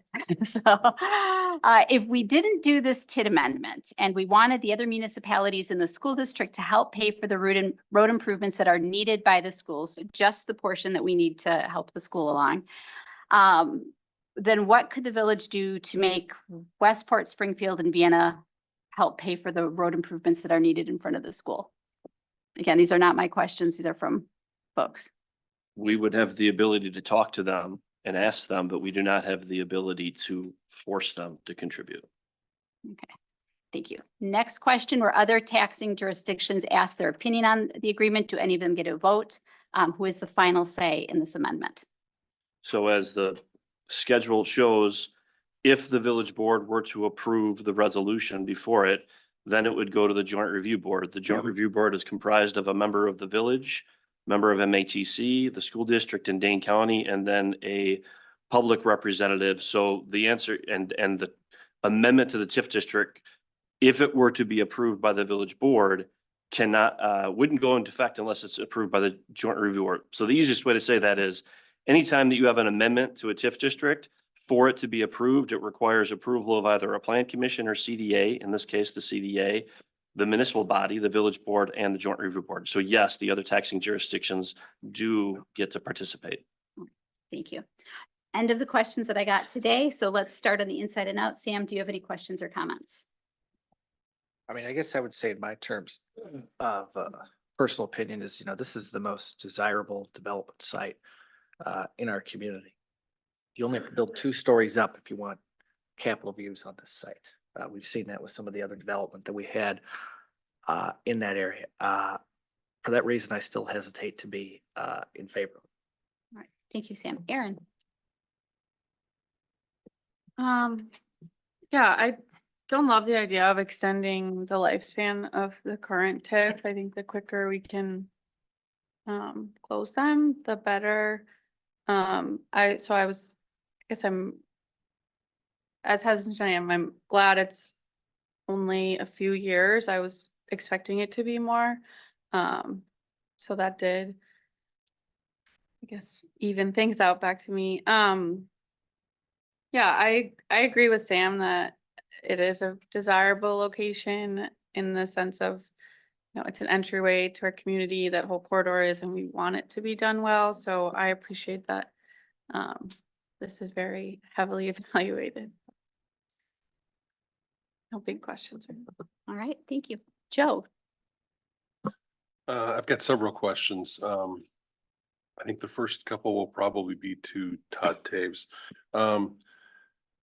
Let's say that something magical happened and the 20 million in development that's estimated here actually occurred and was completed in 2025. Does that mean that we could then close this in what, 27, 28 as originally expected? Without running the numbers, I would just say it maybe moves it up a year. The thing to remember is from the time something is built, it's valued the following January 1st, the tax bill goes out that December, and then you collect it. So there's effectively a 2-year lag. So, you know, the reality is that even though we expect additional value, it's really the value presently in the TID and the cash on hand that's going to fund the bulk of this, because by the time most of the development is online on a projected basis, the TID will have closed. Okay, and once we get to that point of everything balancing out, we can close it. So, I mean, if we get to that point in 29 or whatever. You're required to. Yeah, okay. Mhm. Second question would be, there's nothing in here that's, this is basically a standard TID. So, say a business wants to come in and locate on one of those parcels, they're able to come back to us and say, hey, we'd like some sort of TIF financing for whatever it might be.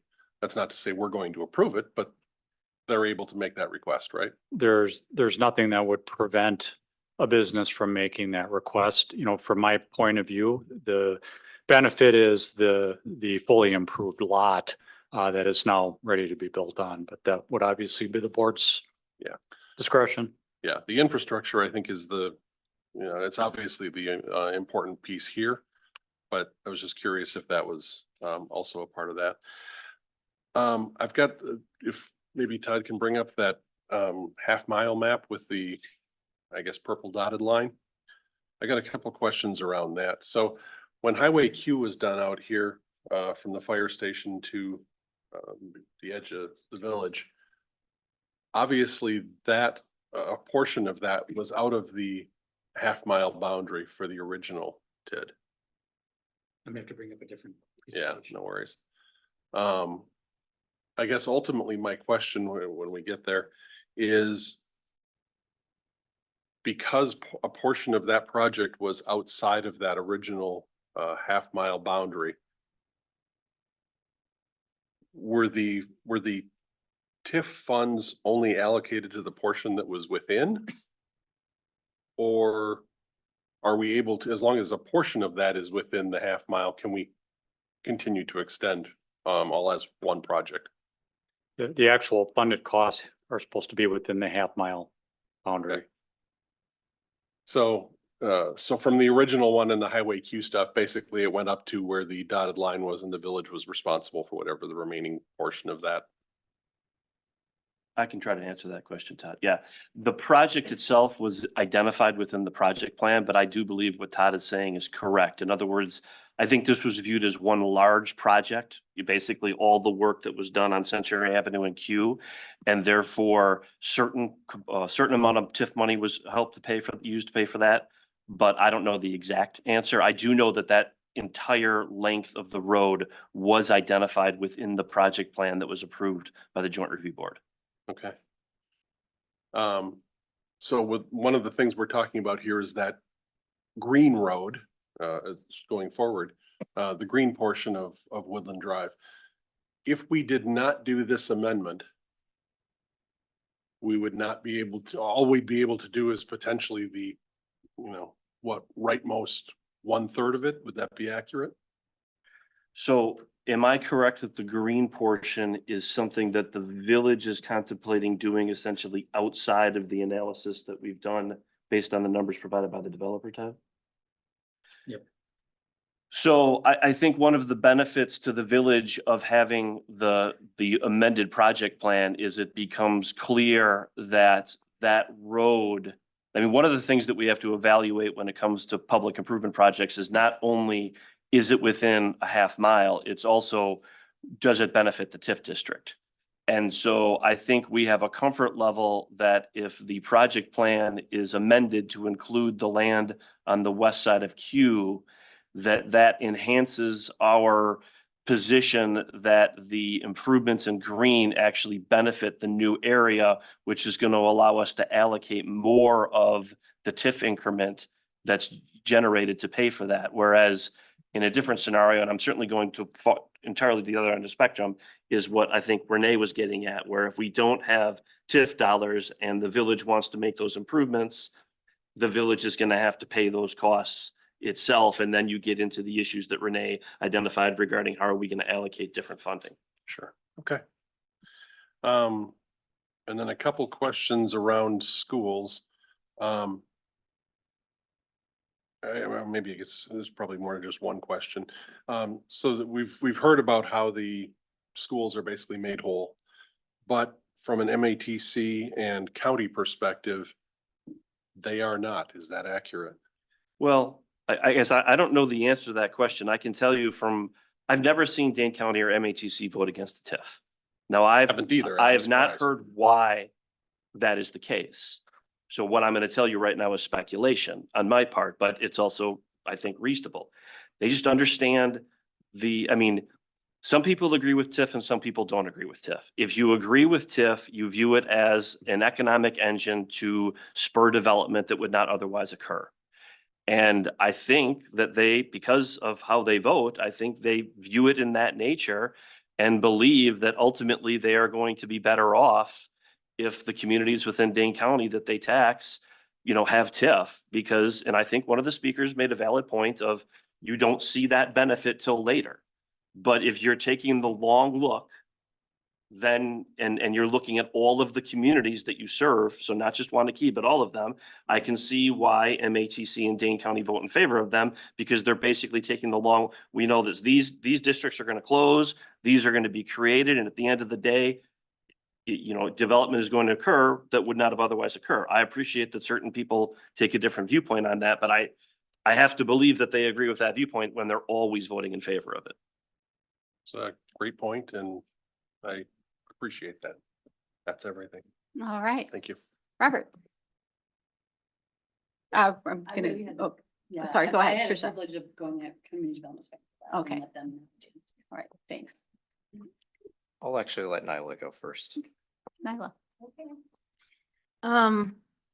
One thing I don't think that has been calculated is the difference between the costs of providing the TIF development over the amount of time, or if we borrowed over the same amount of time and paid interest, whatever, how we'd come out with that. I don't think that's ever been calculated. I would like to say that this issue is not about Don or his family. It's not about the quality of work. It's about providing a TIF subsidy for mixed-use development. And I just wanted to make that clear. There are quite a few things here I want to touch base with.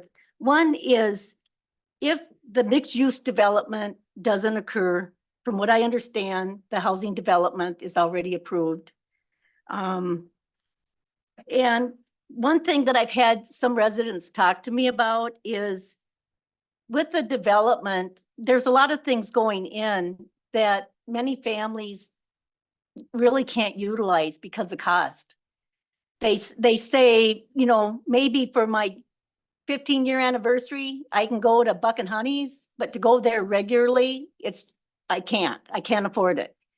And that's a concern, because if we're building so people don't leave town, we should be building stores and restaurants and businesses that people can afford. All people, not just a certain economic group. What I'm asking myself is what's best for Waunakee. Unfortunately, I don't have a crystal ball that I can say, please tell me what Waunakee will look like if the TIF is approved. And then for a second part of it, please show me what it would look like if the TIF is not approved. I don't have that. None of us have that, unfortunately. Waunakee is very desirable. Mr. Morello, I believe, said people want to be in Waunakee. That tells me not only people want to be in Waunakee, businesses want to be in Waunakee. So that makes me wonder if the TIF is really necessary. I'm so happy that I made it through the CDA meeting last week. It brought up a lot of interesting things that I've thought about ever since. And one of them is, I don't understand why the school referendum went out the way it did, knowing that we were going to have, it sounds like, major safety concerns with the road and traffic. And number two, I support education. I will do anything for education that I can. But for me to sit and hear from the school district that we need this TIF to raise enrollment so we keep helping with the school budget. I understand we need to keep schools and space for our students, but to build space knowing that we have to build to fill the schools, I think I just felt like the wagon was before the horse. I'm sorry to say that. And it made me feel like, it made me question the school referendum, because that's not the impression I had when I went and voted for against the school referendum. So I'm back to what's best for Waunakee. I've been thinking about it for years. For years, I've been attending meetings and seeing TIF after TIF go through. Another comment is we have I believe 12% cut that we can use for TIF development. But that goes back to our private budgets. If we have a $10,000 credit card, does that mean we max it out? I don't think that would be the wisest thing. I feel the same thing about TIF development. We don't need to max out what we can use for TIF development. Those are a few of my ideas, my thoughts. I wish this was an easier issue to resolve. I went last because I knew that I've been accused of being long-winded and I didn't want to rob any other trustees of their time. So I'm going to start. Nyla asked a question that if the applicant wouldn't mind answering, what would your development look like if this was not approved? Can we answer that? Sure. Yeah, I mean, Can I ask you a question? to the mic. Answer that. This is a question we've asked in my tenure here, almost every applicant. What would it look like if it was not approved? Well, luckily, there's a lot of forks in the road. Some of them have happened and some of them haven't. Good news is that no matter which fork in the road happens, we're all gonna be here. It'll be fine. So what's gonna happen if this doesn't get approved? Well, there's a 0% chance that this is gonna get built as is. I mean, we're obviously preparing for that, right? So, you know, there's a lot of forks in the road with what's gonna happen, but as far as the easily explainable pieces, what's gonna happen is it's not gonna be built the way it's designed or probably anything close to it. And it's probably gonna require a comprehensive plan amendment, which is fine. It may be able to be done without a comprehensive plan amendment, which would be great. It all depends on, you know, how things go. So, but as far as, you know, what's gonna happen with this property? Well, so it's not gonna get developed the way it is designed, that's for sure. We've been sticking money in this thing since 2018. You know, stick $500,000. It's like we're buying a hot dog with this thing. It's just keeps going and going, but that's fine. And we're not, it's fine. But to answer your question very directly, which I think I have been.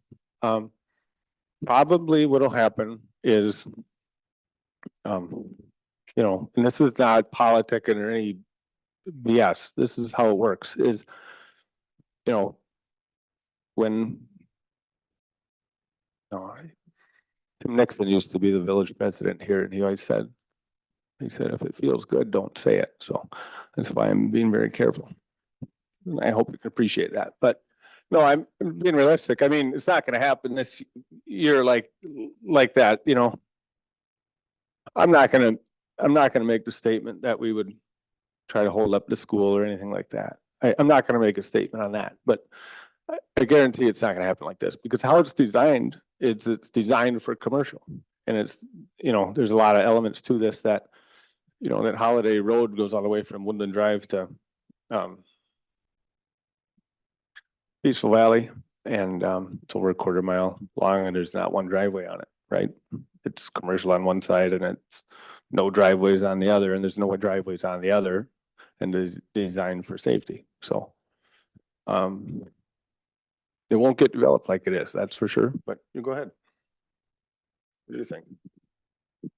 Todd, could you bring up the map that shows the lots on the commercial? I want to point out to the board that we've got roads that are half loaded. And we'll just wait for it to come up.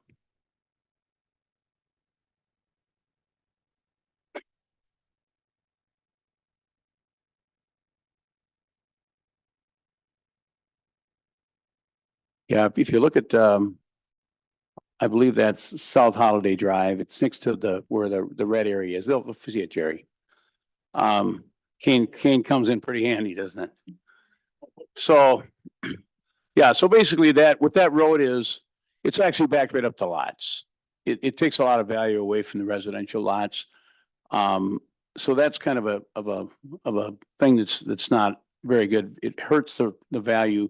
That's the way they do commercial zoning. They said, and it goes back to when the village had the leakage study, and we didn't want to do all this. This is like trying to turn a big ship around. So in other words, we put in $500,000, $1 million in the planning. The village has put in a lot, but the village came to me and they said, would you help me? This is what angers me, because I did what they wanted. And basically, if you said to me, do this one and we'll never look at another TIF again, I'm fine.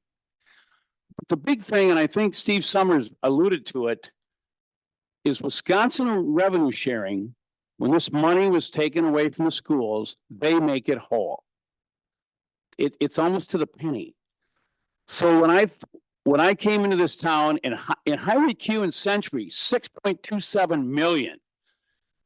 When we actually put Peaceful Valley, donated the land. 1 second, point of order. I asked a question about what would Okay. happen if this is not. I'll tell you what'll happen is we'll go find another sandbox, not forever, but for the time being, we gotta calm down, we gotta have fun, and we got our dirt movers here, we got our pipe layers here. And if you vote it down, it's fine, it'll just go on the shelf again. Okay, okay, thank you. Thank you. You'll have other opportunities to. Other towns. I'm talking about tonight, so. All right, let's Please. move on to the next question. One Who question asked? Here's your answer. You did. If you vote it up. I'm not gonna be that's what the shouting. master to Yeah. Hey, just let me. Good answer. Hey, Thank you. cool. Sorry. All right, let's move on to the next question.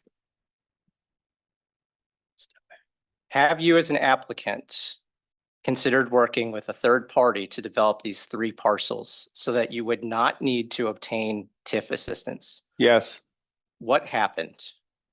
we're here tonight, obviously it didn't work out. Okay, let's talk about the leakage study for a second, because I'm glad that Todd brought it up. It gives me an opportunity to talk about it. A lot of those municipalities that were named in that leakage study contain more than one grocery store. Think back to 2019. Most of us, well, some of us were on the board, not all of us were on the board. In 2019, a letter was sent to the village stating that as a part of an application to develop these 3 plots, you'll have an opportunity to answer before you interrupt me. But as part of these 3 plots, they were going to work with Festival Food and another buyer, apparently, it's not listed in here, for 2 of those lots so that they could be developed and without requiring any tax incremental financing assistance from the Village of Waunakee. This TIF project is being presented to us on a blazing fast timeline, blazing fast. When we were discussing doing anything on this corner or the corner across the street, which ultimately did not require TIF assistance, and if anybody doesn't believe me, I've got the video queued up just so we can show it. When that conversation took place, that conversation went on for months, not 1 week, not 1 month. It went on for almost what felt like half a year almost. And as we went through that process, we discovered that it turns out when you have competition, you didn't need TIF assistance. So we are rushing to push this through. We have been told that if we do not approve it, I find it very hard to believe that the residential areas will not be developed. But what I am failing to see here is that we are rushing and saying that as a board, at all costs, will we approve this because growth at all costs? Damn the consequences. We're saying that we're going to do that for this just because the developer failed to work out a deal with their original provider, which would have brought a second grocery store to the village, and which you could make an argument drove away another grocery store that now is sitting on land, which at least we're charging that one at full commercial zone property as opposed to agricultural zoning. I want to add a point of order to that because we're talking about grocery stores, which are not necessarily related to the request before us tonight. And there is a history that neither you nor I were on the board when this was acted on. So Todd, could you explain to us the history of the grocery store here, not what we're being asked about tonight? I will clarify. I don't care that it's a grocery store. It's just that it's any Well, development. you used brought by it an up, you outside put it into developer. play, and I would like staff to answer that, It's please. fair. Ask the question again, the The history of the grocery store. So from my understanding, we had two grocery stores that were coming to us at the same time. Okay. Correct. And I wasn't on the board, so this is my reading of what happened over the years. Hy-Vee, which was purchasing from Forward Development Group, and Festival which was in a discussion with the Tierneys. And I don't know that it was this corner. I think it might have been another portion, but I don't know that It for was, sure. it was exactly this. Okay, so what happened, and is this relevant to what we're talking about tonight? I mean, I know people really want a grocery store and we would love it if Hy-Vee built, but we had these two that were competing. Hy-Vee won, for better or worse. We don't have TIF or TID on Hy-Vee, so we have no carrot or stick to incentivize them to build. But this keeps coming up in relation to something that feels a little bit irrelevant. Yeah, Brian and I were both deep in the weeds on that one, and I'll let him start and I'll tag team in with conditional. Yeah, I don't necessarily think that, first of all, Robert is right. Best Festival was, I'm looking at the map right now, was going to go in the red box. So they were going to be right across the street from another. I don't think there was winners and losers because they both received their approvals. I know that Festival I did not have a specific conversation with their attorney on this, but my understanding is Festival did receive their approvals, but I believe that they were a little unhappy with some of the conditions that were placed on the approvals. I don't know if that has any rationale as to why they didn't move forward. Both grocery stores received what they needed, though, from a zoning perspective to move forward. I do think it's relevant. It's fair to bring up because, my understanding is part of the but-for test in this case is the fact that it would need to be commercial. In other words, for the TIF to be approved, one of the reasons that, if you vote in favor of it in pursuant to the project plan is you want to see commercial be developed there. I think there is the possibility, and I think Jerry alluded to this, that if this doesn't get approved tonight, one of the things the developer may do is come back to the village and seek a comp plan amendment that would potentially allow all of this land to be developed from a residential standpoint. And, we might get there, we might not, but that's why I think it is relevant to have the discussion about the commercial. And yet there was, I was at the meeting where the TIF proposal was removed by Festival Foods. I'm sorry, not by Festival Foods, by Hy-Vee. FDG. I said this at the CDA meeting and I want to comment on it tonight too. I mean, the land that Forward Development Group owns to the east of the highway and that Hy-Vee owns now too has received the benefit of the TIF district in light of the improvements that were made on Q. It received the benefits of the parkway being built just to the south of it. not, and this is not in any way, shape or form a criticism of the former property owner, but the former property owner actually was paid by the village for the improvements on County Highway Q because we had to acquire land as part of that process. Again, not a criticism. All he did was exercise his statutory rights. But I mean, that is additional background. So, and Hy-Vee could move forward at any point in time. I mean, my understanding is grocery stores have made a lot of changes since COVID. And so in all likelihood, they would come back for a modified SIP, change in their site plan. But both grocery stores did receive the zoning approvals to move forward. And for whatever reason, they chose not to. Okay, thanks. Back to you, Robert. Thank you. So where I was going with that, and honestly, it's not, it's to point out that there was a very viable project that was going to go in there that did not need, that was going to develop on its own absent any TIF assistance. That is the overall statement on that. I understand the economy has changed since then, but this land was acquired, if I heard correctly from the applicant, they've been paying for this land since 2018. Is that Todd Taves or anybody can confirm? It's 2018. So if we're talking about that, they've been holding this land since then. We are being asked to part of this is to help pay for the land that they acquired in 2018. And so they've really been sitting on this for quite some time. And now they're expecting the village to go back and help. This would pay it back. And lest anybody have that, I did confirm that with Todd Taves. He did tell me it's the cost of the land and the improvements as well as the related expenses that's what this is going to be paying them back for. So it's not just infrastructure improvement. And the reason I bring that up is because that part of that land cost is what's going into making this TIF assistance necessary. So it is extremely relevant that we pay attention to how much they paid for that land and what they wanted to do with it. You know, I hear a lot about the residential development on here and how that impacts the school district. I think it's an irrelevant issue. I'm just going to put that out there now. I'm not going to go down that road. I will continue to state that and Mr. Summers can correct me on this, but as long as Waunakee is property rich as it is, there is a certain component of the funding number that does benefit the school district to place property within a tax incremental financing district, because that is a negative number currently. This brings that number closer to a positive, but it doesn't completely erase it. So that's what we're talking about when we're talking about how it impacts the schools. I'm not going to get into the state replacing funding because it's minuscule. The other question that comes from this now is, you know, we talk about the success of TID 6 as it exists today.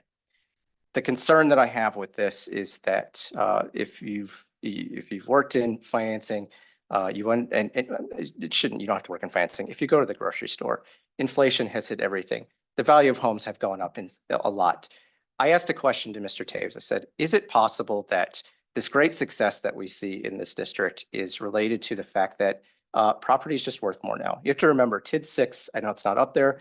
It includes a significant amount of residential development. And if you've been living, if you bought your house prior to, let's say 2015, you've noticed it's probably gone up significantly in value. Some of those houses were built right before one of the bigger booms that happened during COVID.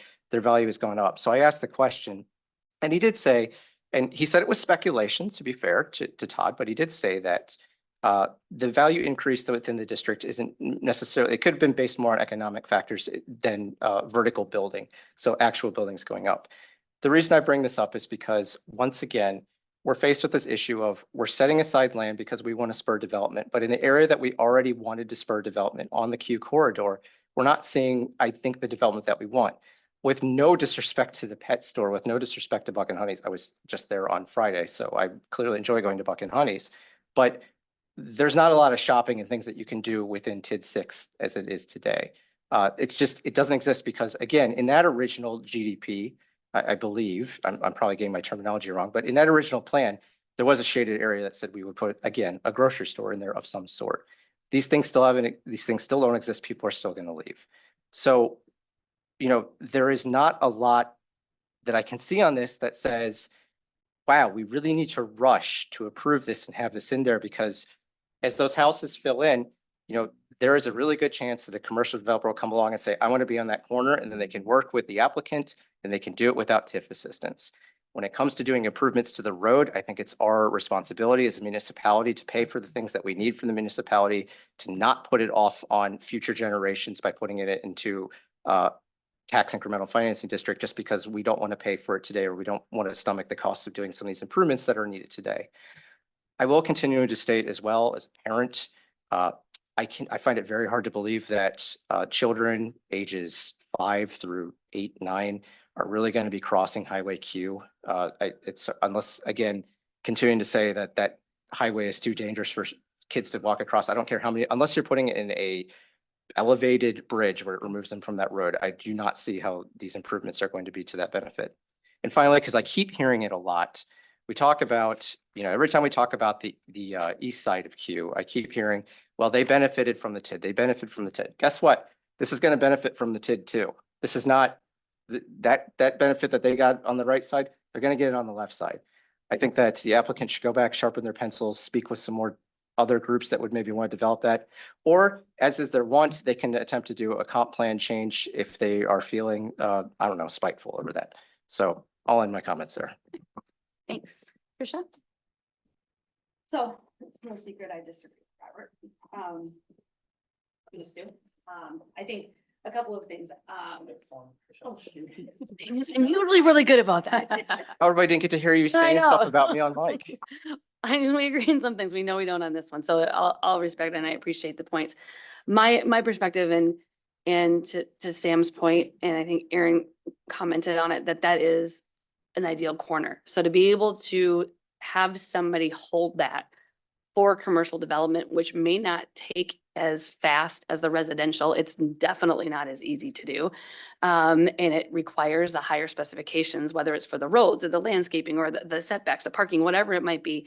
It's just harder, it's more difficult. And if we're thinking we want a commercial corridor, which is, I think we've all said that, and we want to have that space designated, I feel like this is something where it is a very fair request. It is a good use of, to pay a portion of the, obviously of the infrastructure pieces, have the village able to use some of the increment to pay for some of the things that they want to do. And with in a district that, whether or not it's because it has been the benefit of increase in property values or whatever, it has generated a healthy amount of increment to be able to apply for something like this. I think it's a good use of TIF. Wisconsin has provided this tool to villages and municipalities to use for economic development purposes. I think Waunakee has done a great job and has the downtown, the business park, several different examples of why the Buck and Honeys, whatever it might be, of how we can make good use of this tool. And maybe whether MATC or the schools, they do benefit this in the long run, because right now it's not coming out of their pocket. This is a future increment that they're going to benefit from when this is done. And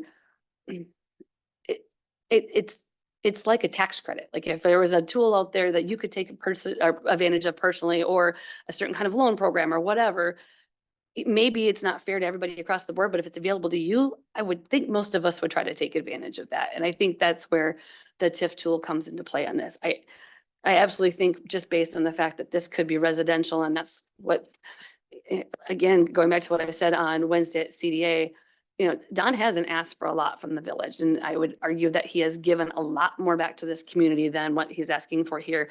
But to make sense of keeping that area commercial and mixed use in that area, on that prime intersection, that prime street, that in my opinion, 100% hits the but-for test. I appreciate the emails that were sent. I'm trying to answer some of the points that were in there as well in some of my notes. Oh, another comment, that other towns, other areas of town don't benefit from this. I would argue that's not the case. I don't live in this area, and I would love to see what's there. I mean, I spend a lot of time in other areas of the community that have benefited from TIF, and I'm extremely happy by what has gone there. I don't think this is the case of this one, but in instances, our downtown TIF benefited greatly from our downtown benefited greatly from our industrial park TIF. So I think again, going back to Waunakee has done a good job of utilizing TIF to benefit the greater community. So that's where I stand on it. Thank you. Thank you. And I appreciate the good discussion and everyone that comes out and comments for it. It's no secret that I am for this TID and would like to see it passed. There is no perfect solution. There is no way that everybody in a community can be absolutely 100% happy with any one particular plan. Our goal with this proposal is to bring something forward that'll enhance the village, that'll help us balance our tax base so that we're not remaining at 88% residential, so that we are bringing some needed commercial services to the village. That 30% capture rate in 2015 is shocking. Our 88% residential tax space is crazy out of whack. This gets us that step forward, and this gets us some commercial development that we really desperately need. So I'm in favor for that. I'm in favor for the reasons that you cited, Tricia. This is incredibly difficult to bring commercial development to the force, to the market. So I appreciate that. And I also appreciate that this is the most desirable corner left in the village by far, until we open up some other areas that aren't currently in the village, but are in Westport or Springfield or another place. This is where we have available to develop now. I've appreciated, Steve, every time you've come and talked to us about the school district support of this. Jack Heineman, who had to leave as well. I appreciate the statements that they have made in support of this particular TIF. So I am not going to draw the conversation out any longer, because I think everything that has been said has been said. And I will move to adopt the resolution approving an amendment to the project plan and boundaries of tax incremental district number 6. I'll second that. All right, do we have any further discussion on the motion? Yes, I keep hearing this thrown about how this is going to impact the percentage tax base within the village.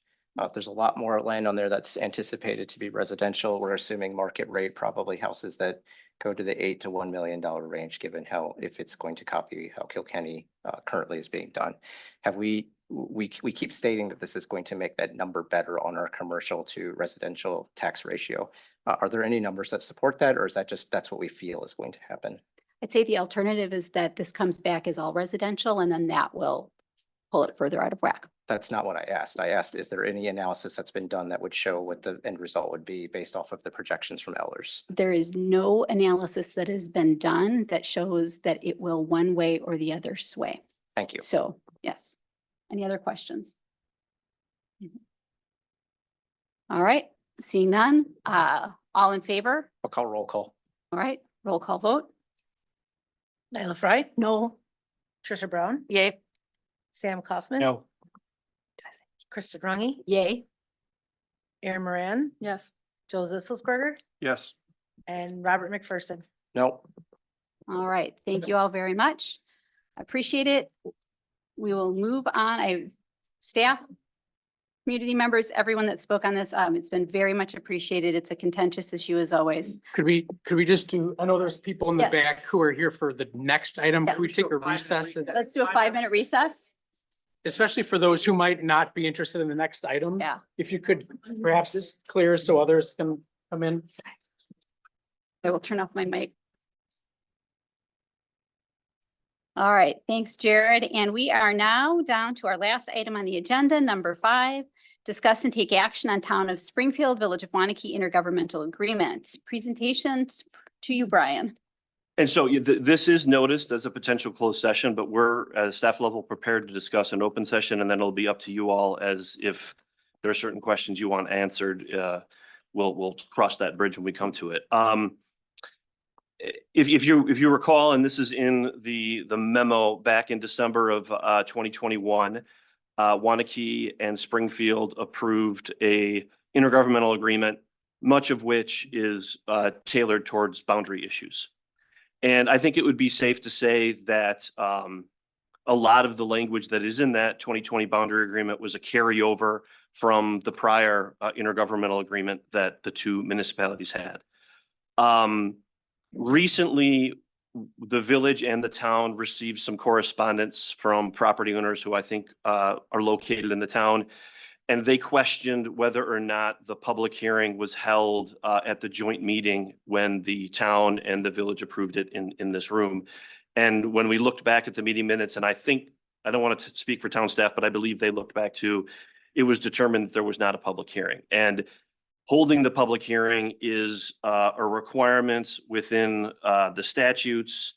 And there's a pretty good argument, if not a black and white argument, that the agreement can't take effect unless and until the public hearing was held. And so once we received that letter from some property owners, we were able to communicate with the town, kind of go, everyone went back over their files, determined that there was not a public hearing. At that point, we then ended up getting some additional correspondence from other property owners. And I believe there were 5 total letters, all of which are in your board packet. And I believe that we have representatives of the town of Springfield here also. And so we're not really asking for any action tonight at all, other than maybe guidance.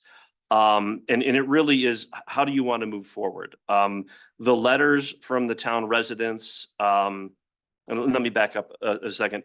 The intergovernmental agreement, which again, in large part is a boundary agreement, contains some pretty significant limitations on the village of Waunakee's ability to annex land from the town of Springfield into Waunakee. And generally speaking, I think that some of the letters that we've received from property owners is, hey, had we been aware of the fact that you were going to have, pursue this intergovernmental agreement, had we seen that there was going to be a public hearing, we probably would have showed up and said, hey, can you hold off here because we would like our voices to be heard. Now that's a statement at a 10,000-foot level. We have not had any, at least I have not been involved in any specific discussions regarding annexations or developments or anything of that nature. But I think that's kind of where we're at is, how does the village board want to proceed right now? Certainly an option for the village board is to say, you know what? Yep. Okay. Staff looked back, the public hearing was not held. Let's get together with the town. Let's hold a public hearing and let's adopt the exact same agreement that we have right now. That is certainly within your discretion if that's what you want to do. Another option is to sit down and say, well, let's try to get some more information from these property owners to see what, if any, impact that would have on the agreement. And let's also talk with the town. I think probably about a month ago now, I would say, sitting in this room, Kristen and I had what I believe was a positive meeting with the chairperson for the town of Springfield and their attorney, discussing different options, two of which we just kind of talked about right now. So that's the background. That's how we got to this point, and it's really up to you all to ask whatever questions you want to ask and provide guidance to staff as to how you would like to proceed. All right, with that, let's open the floor up for questions. Nyla, did you have anything? Not at this time. Trisha? I guess my question, I don't know, maybe if this is more for you, Kristen, but just of conversations that have taken place that we've not been privy to, kind of what's the crux of the turnout tonight? Like what's I need to understand that. I guess I'm not quite. Yeah, I think there is a question of two questions. First, if we hold the public hearing now, we are not, am I remembering correctly, Brian, retroactively dating the agreement? And so the public hearing, should it be held today, the agreement that was originally arrived at is formalized, then it kicks the rules out for another 10 years. It doesn't go back to the date they were originally passed. And keep in mind, we're only one of two parties to the agreement. I mean, I don't know to what extent the town board has addressed this issue, but the town maybe has started talking with the property owners too, and would want to have further discussions with the property owners in the village also. I mean, but yes, to answer your specific question, if we are going to have an intergovernmental agreement moving forward, we would need to, and let's just assume for argument's sake that it's going to be a special meeting again, like was occurred before. We would need to notice it. We need to do a couple of things differently. And then assuming that agreement gets approved by both bodies, that would be from that date forward. And I think the second thing is that there could potentially be interest before then or not to annex some of the land that is adjacent to the village into the village. So this would not anything that we've been approached about necessarily, but.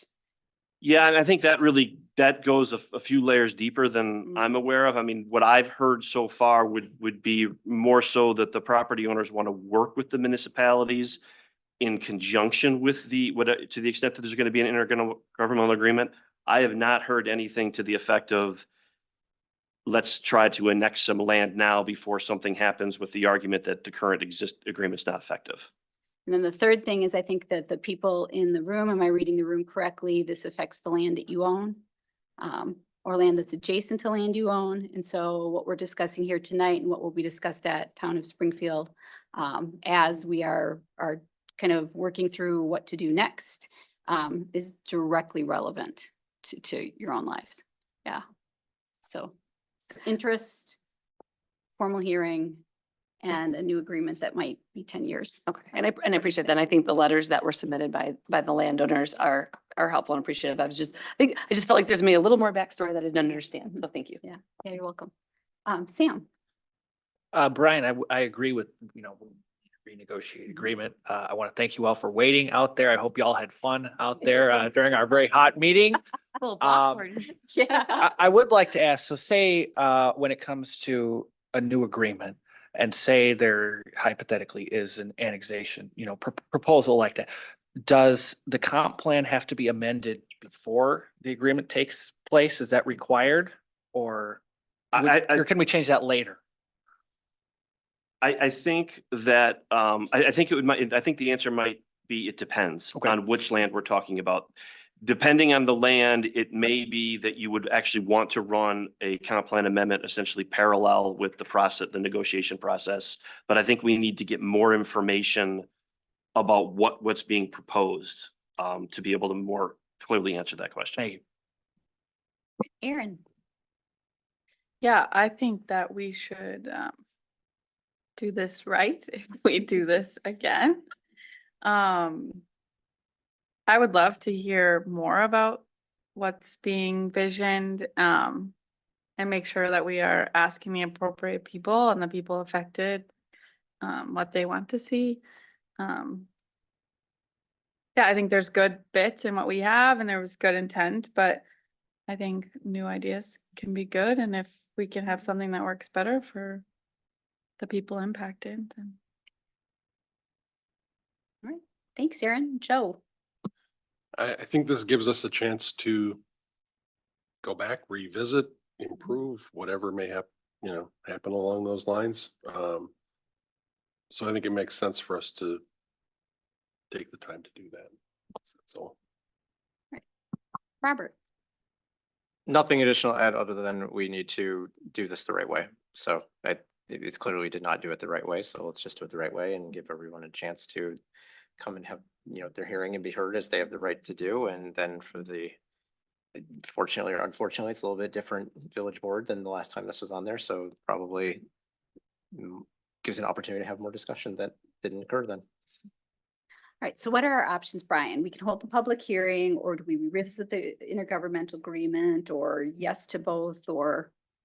Well, I mean, I guess I wouldn't necessarily jump to the statutory process for the intergovernmental agreement based on the discussion that you've had. It sounds like you might want to, I mean, I guess there's so many things that you could do. I mean, we could put this back on the agenda, essentially invite property owners in the town to kind of say, how would they like to approach this? That could be done more at a staff level and then report back to the village board on what we've, maybe some more specifics, getting to what Sam was asking of, okay, if we're going to go in this direction, then what other steps would need to be taken? I mean, in part, I think it really comes down to, do you have guidance for staff as to how you would like us to move forward? Or do you want to put it back on the agenda? I wouldn't put it on May 6th because I know that May 6th has already got a lot of agenda items, but you always have the ability to say, let's put this back on the agenda, and with the intent of elaborating more on the letters that was received. Maybe we can also receive additional feedback from the town, let's say offline, that we can share, or you could invite a representative of the town to come speak at the same meeting that the property owners would speak, just kind of as a form of informational gathering. It really is up to you how you want to approach that. Feels like a reasonable approach to me. We weren't all on the board when this was agreed to, so if we, oh, I'm sorry. Jim, go ahead. Yeah, I was gonna ask, Yeah. he had to sit through the whole meeting. Can Jim talk? Please, yeah. Thank you. It's been a long night, so. Yeah. So. Man, now. Yeah. Hello, for those of you that don't know me, my name is Jim Pulvermacher. I'm chairman of the town of Springfield. And I've been a party to both the first agreement we had with the village and the second. And I can tell you that it was just an oversight that if we didn't have a public hearing, we didn't have a public hearing. And so I'm just here tonight to say that whatever we're going to do, we need to do it right. My suggestion is that if you decide you like the agreement the way it is, we should just have a public hearing and renew the agreement. If you think you need to look at it, that's fine. But then I think we should have a joint village board, town board meeting and discuss it first, because I hate to have a public hearing when you don't have a plan. Because you can't say coulda, woulda, shoulda. People need to know. So if you want to do some informational gathering on your own before we set a meeting, I have no issue with that. So, I mean, if you want to meet with landowners and stuff, so you're informed before you come, that's fine. But I'm hoping that we don't draw this out into a long process, but we'd like to get it going. To be honest, I have to do the same thing with the city of Middleton. So, you know, we'd like to move forward. And we've had good working relationships. I mean, we have a lot of families that are interconnected between our communities and everything else. So I don't see this as a big negative, and we can do it. So you guys can discuss how you want to do it. I recommend Todd can reach out to my clerk. We can discuss it. But if you internally want to talk with some of the landowners that are over there first, that's fine. It doesn't matter. But I think that when we sit down to have the conversation, we should have all the cards in front of us. I agree. Any questions? I agree. You guys have any questions? No? I do. Go ahead, Robert. So the feedback that we've received from the landowners and things like that, in town's opinion or your opinion, if you're not comfortable speaking for the town, do the landowners generally agree with the intended agreement that was signed? Well, originally? we had one of the landowners came forward to the town and said, you're looking at annexing possibly 60 acres, our farm's next, why weren't we included? Well, we didn't include anything into that. That was just an amendment to the agreement that you said you maybe wanted another 60 acres. And that was just, on the mapping part of it. And so they're asking, well, why aren't they? Because one family, the other family, they just wanted to know. And when they came to us, they said, well, we have a 10-year agreement. We're really not in, we really didn't want to open that agreement up, and that we would be opening it up in probably, I think it's like 8 years. But, they did some checking on their own, and to their credit, they found that we did not have a public hearing. And again, that was accidentally done from both our communities. It wasn't, it is what it is. So we just need to move forward and do it right. But I'm hoping not to drag this way out. The sooner would be better, because to be honest, it benefits both our communities to know what the other one is doing. Other questions? None? All right. Thank you very much, Jim. Thank you. Yeah. With that, it looks like we're going to be bringing it back to another board meeting, not the 6th of May. I would suggest we have a separate meeting. Conversation. Yes. Don't want to do, because your meetings are long, our meetings are long. That sounds great. Chris, would it make sense? Someone said, I don't know if it was Brian or whoever, having maybe Todd and Jim meet with some of the property owners in a group beforehand or something. Yeah, do you have any other suggestions, Brian? Well, I mean, I guess I think it may make sense.